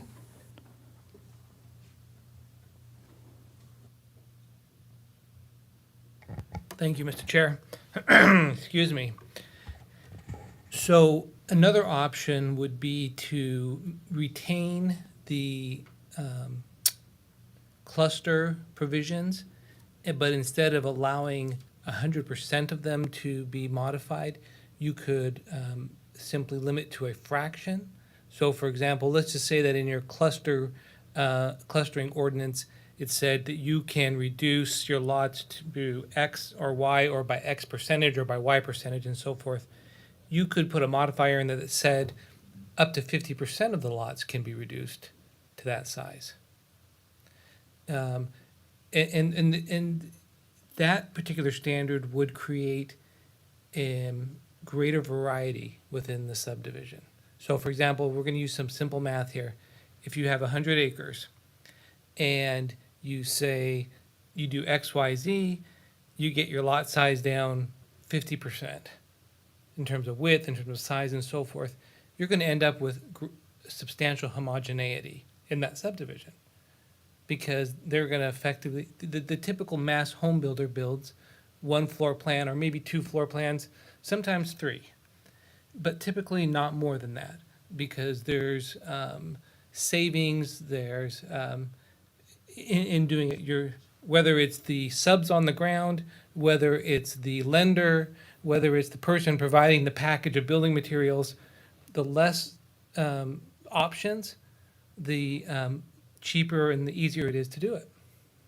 It's assembly line manufacturing. So one of the things that cities do is they will frequently say, you have to have variation within your subdivision. You have to have more than one home plan. You have to maybe mix up your exteriors. Some cities will say you have to have a variety of lot sizes. So again, it depends on what you're trying to achieve. If your goal is to achieve diversity and mix, you're probably better off just saying, keeping your cluster ordinance and mandating some kind of mix of lot sizes within it by using percentages, saying only half of them can be reduced in size. Half have to be the minimum size or something in between. Again, that creates diversity within your subdivision. If not, you will probably end up with one home size, whether it's all big lots or all small lots, you'll probably end up with homogeneity unless you, in your code somewhere, require diversity of product and lot size.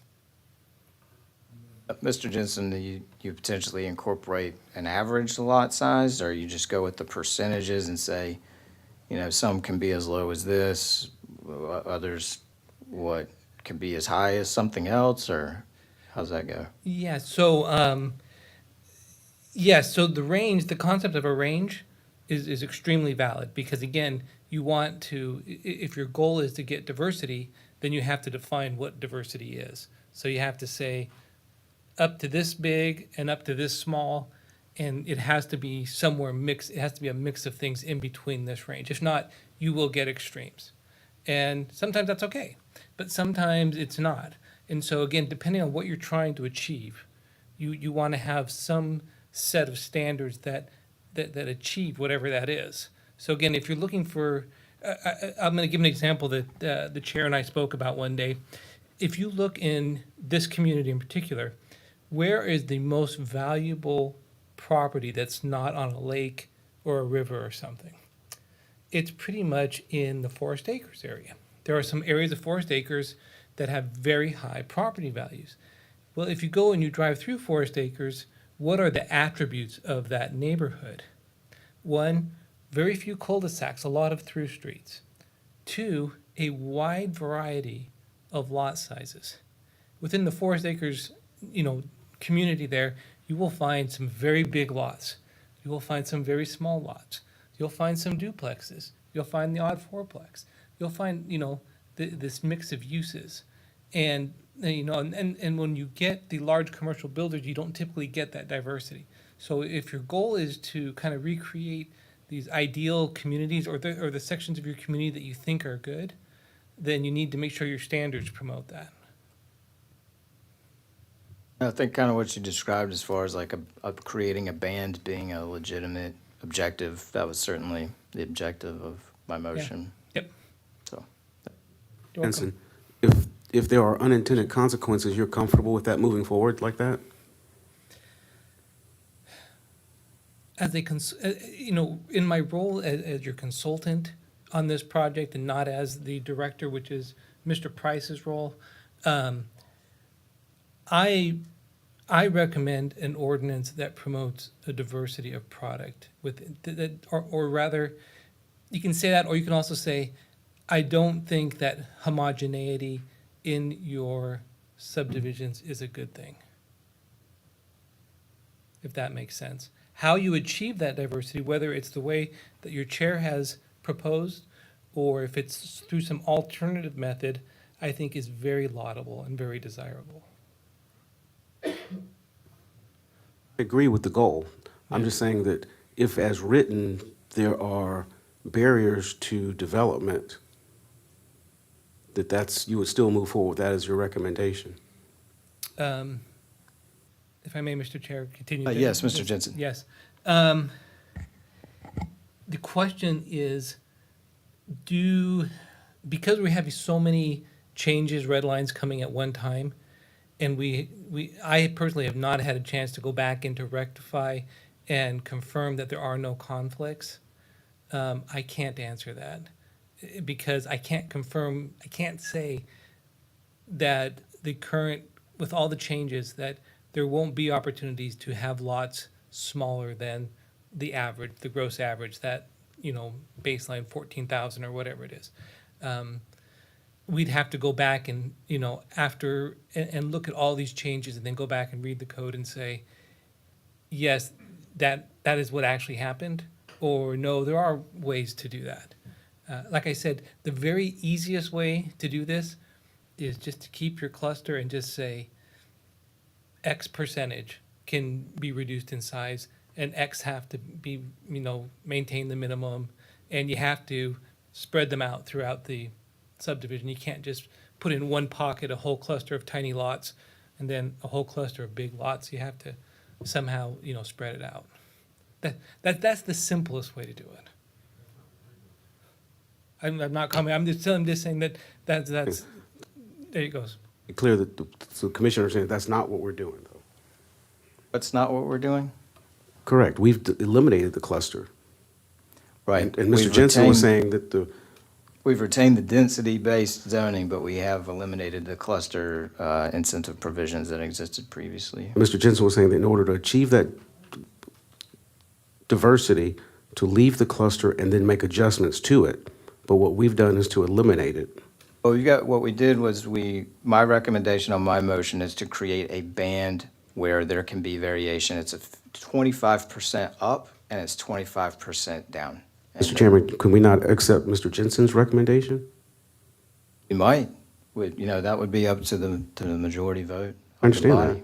Yeah. I understand, but you're the maker of the motion. Yes. Are you willing to accept Mr. Jensen's statement as incorporated into your motion? You talk me through how you would modify my motion to incorporate that. We've already taken the vote on the cluster. We'd have to re-vote on that. We have taken the vote on the cluster. We've also taken the vote on my motion. Yeah, that's where we are right now. I understand that there is potential for not all of the recommendations that we made to be accepted by county council. I also understand that there's potential for other amendments to be made that would create additional opportunities for density bonuses. And that's where, I'm looking to have that band in place just to ensure that we don't have extreme variation in lot size. So, yes, Mr. Yonke. The comment in general, I feel like we're trying to make a motion here to pass our ledger on to county council. We've looked at this since May, so 6 months, where they can look at line by line what they want to put into the document, what they want to leave out. It's a continuing of a conversation. They'll probably hit us back up with additional changes as they read through this. They have to read through things 3 times, right? So we are continuing the process. County council asked us to restart, review this.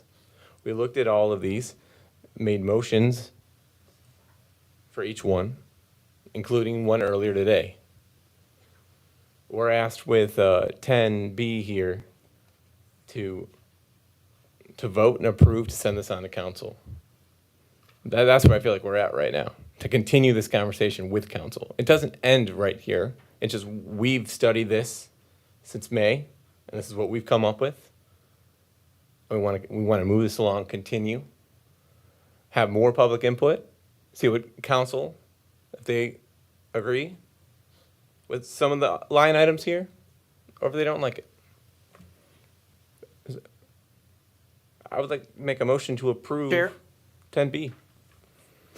All right, so Sure. that we can just count that as a second, and then Mr. Dennis, yes.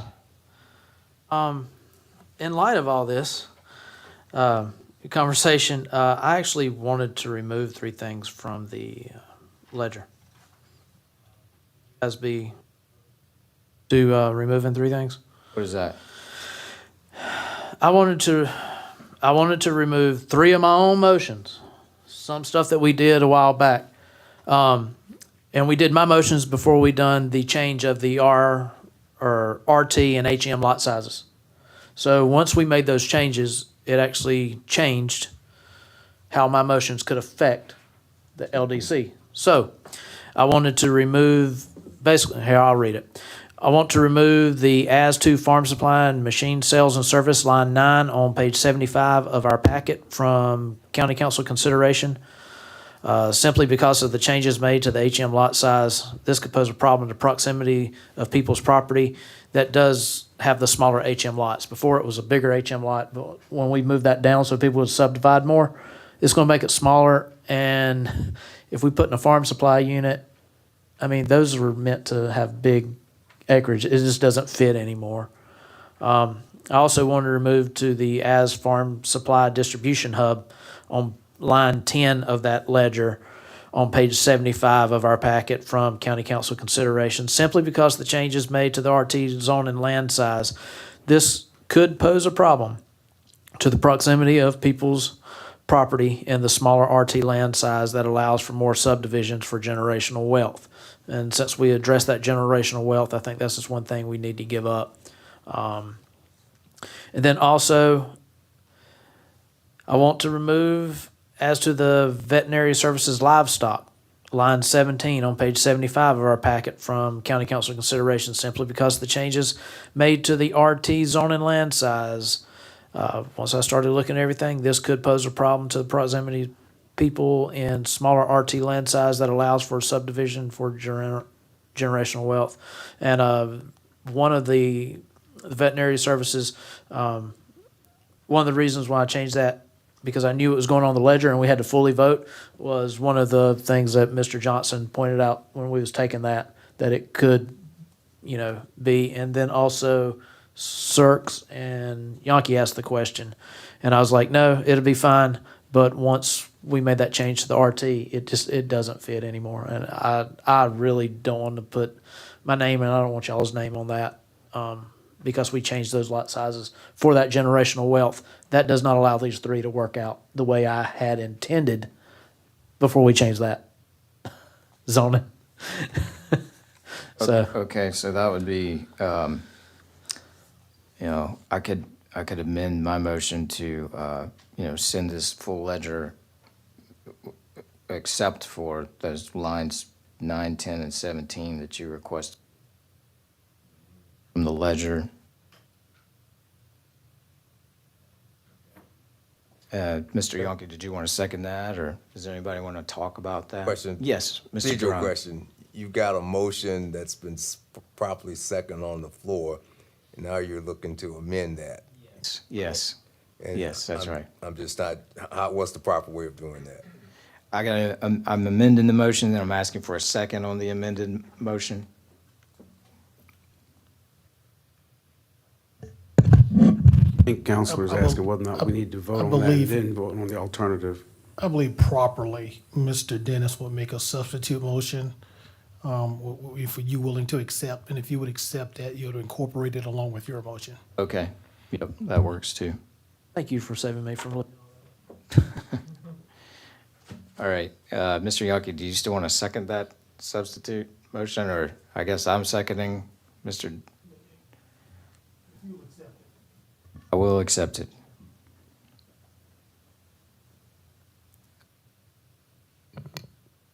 Okay, are we following all procedures correctly here if we're going to amend this full ledger motion? Like, this is what was stated on the agenda. Just want to make sure legally. Right. The motion is here to vote on the ledger, and I think, you can substitute it for the purposes of amending, the existing motion, which is on the agenda.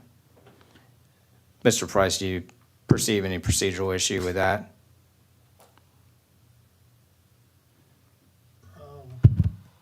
No, sir.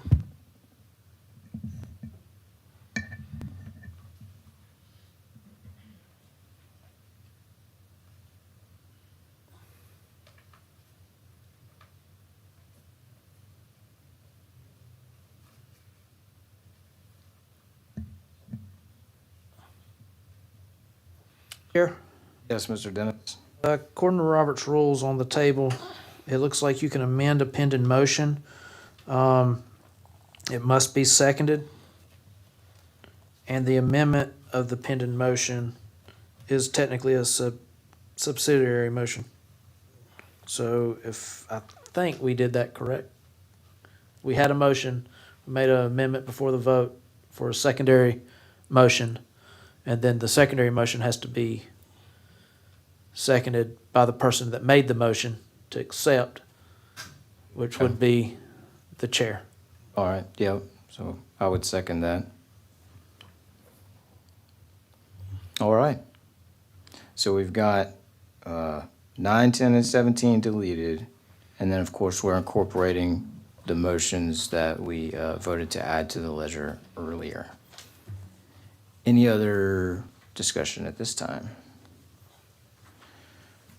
All right, Mr. Price, if you would take the vote. All right, those in favor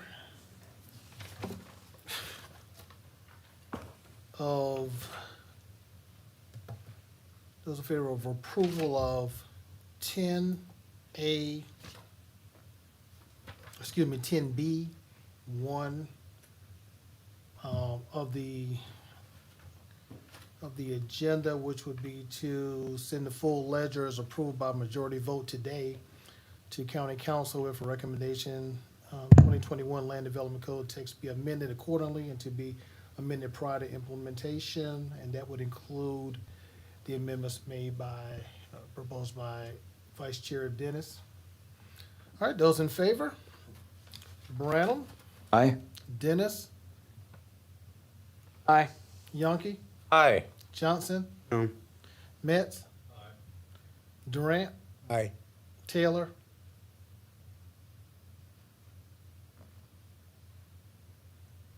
No. Sirks.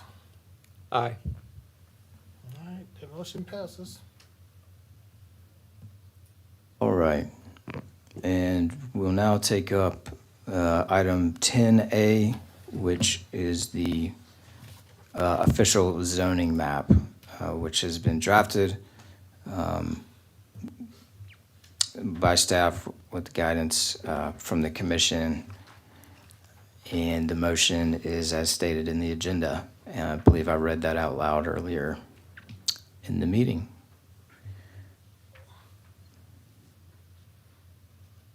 Any discussion or a second on the motion? Question. Mr. Durant? Motion says, submit the draft official zoning map that we reviewed today. What map did we review today? Yeah, we have that the map is in the packet, Package, page right? 73. Thank you, Mr. Durant. So reference will be to the map on page 73 in the packet. Question, Chair? Yes, Mr. Yonke. And this a motion since we approved the M1 inclusion? Because this map does not show M1 as M1. Yes. Well, we do say, you know, unless specifically voted on by the commission, does and should strictly follow a translation table. So I know we did vote on it today. App would need to incorporate vote today. Yes. Chair.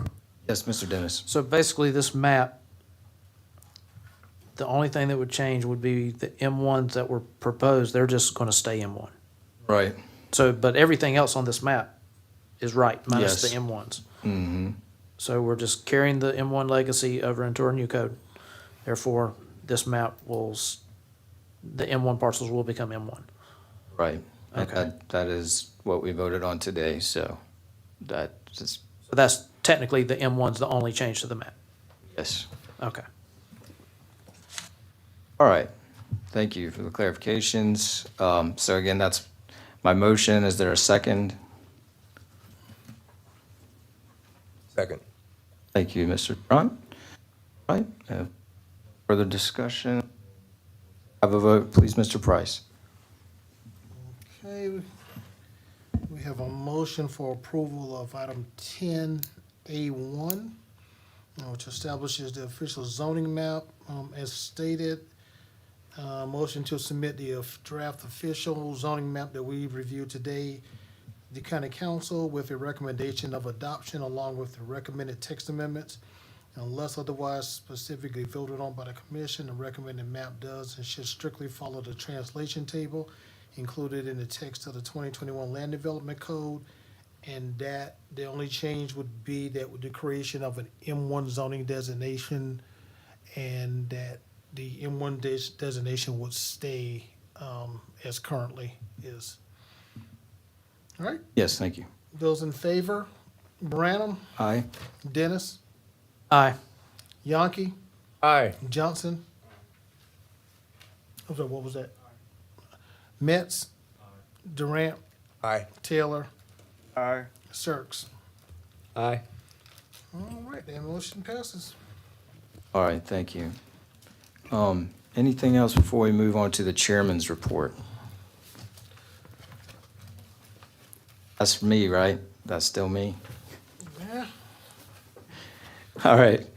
I just want to take a moment to read a statement that I prepared. I'm most grateful to the public who've made their voices heard throughout this process. We as commissioners are unpaid volunteer appointees tasked with reviewing and making recommendations on a nearly 600-page document.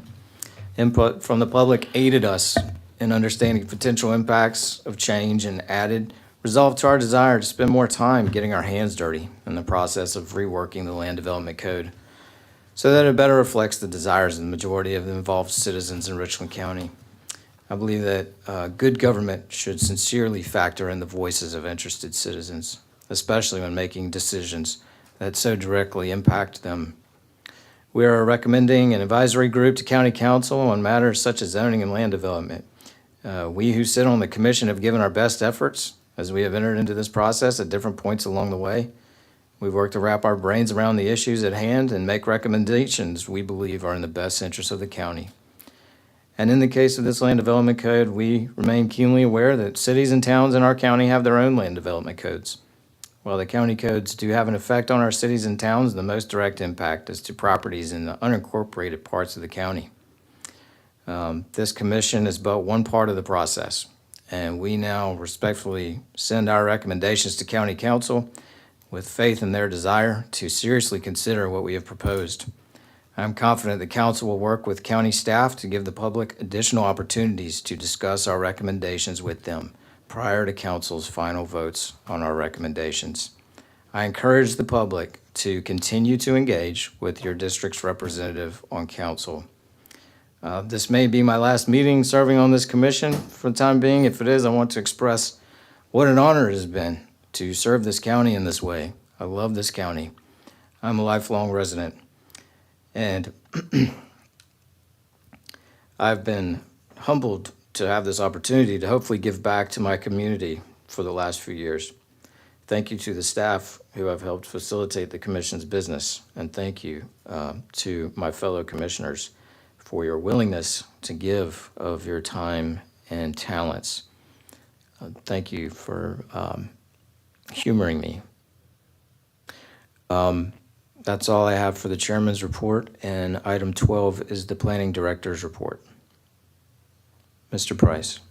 All right, if you'll note in your package, just giving you what the actions of council was regarding cases that you heard in September and October. And also, no,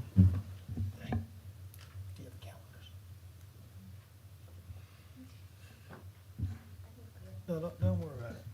We'll email each one of you the proposed calendar for 2023. As you know, that we did amend our rules to take up the adoption of the calendar for next year in December, as we will also take up the election of officers for 2023 at the end of the December Planning Commission meeting next month. Okay, thank you. Chair, Dennis? I have a question for staff.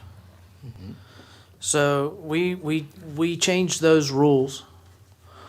And in December, if Mr. Branham's not with us, we will not have a chair. And our rule states that if we have a open position at the next meeting, we will vote to fill that position. So in December, we could possibly have a vote to fill that position from December to February, correct? And then we would have the other vote. It would be from December. It would just be for just that meeting. Right. Yeah, But if something else comes, like we had a special call or something like that, right. it would come up until that February meeting. And then the next, we would still have another election that same day for the actual chair and vice chair for 2023, correct? So, a couple of ways you could do this. You could, from a simplicity standpoint, you could treat it as if, the chair is just not available for whatever reason, and you as the vice chair would assume that role for just that one meeting to start, for the December meeting. You could just do it that way. Okay. Or, if you feel the need, you could then say we need to have a special election at the beginning of the December meeting to essentially establish a chair and vice chair. And then at the end of the meeting, you would have another election to establish the chair and vice chair for 2023. The only reason why I asked that, because we made that rule, so if we lost somebody in the middle of the year, we wouldn't sit all year. So I was just trying to figure out. Yeah, I think I see exactly where you're going. I think there's a difference, when somebody's gone for the year because we need to continue to carry out the year. But I think being that we just have just one meeting for the rest of the year, I think it just may serve just as well, just in my opinion, that you go ahead and assume the role of chair for that meeting, and then we'll do the elections afterwards for next year. I want it to be known to all commissioners, come that December election, granted, I'll be sitting as vice chair and acting chair. My term ends in September. There's no guarantee that I could be back. And I wholeheartedly said this, I don't know how many times. If I do not have a full term on here, I do not want to serve in any officer position. Because if I leave, I would hate to leave with 3 or 4 months if somebody else came on this commission. I would not want to be sitting in an officer's spot. That's just my thing. Mr. Chair, I want to piggyback on that. I also will be up by September, but I will be submitting my renewal. I already have it filled out. Don't know when it's too early to do it, but I'm happy to serve and I want to continue to serve. Yeah, in any role you guys will have me. Mr. Dennis, I think you and I have kind of had this conversation. I think it's just best that, as a planning commission, you'll elect who you think are the best candidates to carry you forward. And then once we get into September, if, when it's time to essentially renew to be back on the commission, well, that's really up to council. But Right. I think going from February to September, there are a lot of pressing things that could come forward that it's very important to have good guidance. So I think I would not look at it as, well, I may be off in September, but just rather who is the best candidate that, you as the planning commission feels going forward for 2023. The reason why I say that is a lot of time in government, you see, oh, well, the vice chair now moves up to the chair or something like that, because there's traditions and people say that. And I just want to make it perfectly clear. I don't care about those traditions that people do in government. I believe it should be the right person for the job. So whoever you guys think is, that's who I want to be submitted. All right, thank you. Anything else from the planning director? No, sir. All right, thank you. And Chair will entertain a motion to adjourn. All right, moved, seconded? Second. All right, all in favor say aye. Aye. We're adjourned, thank you.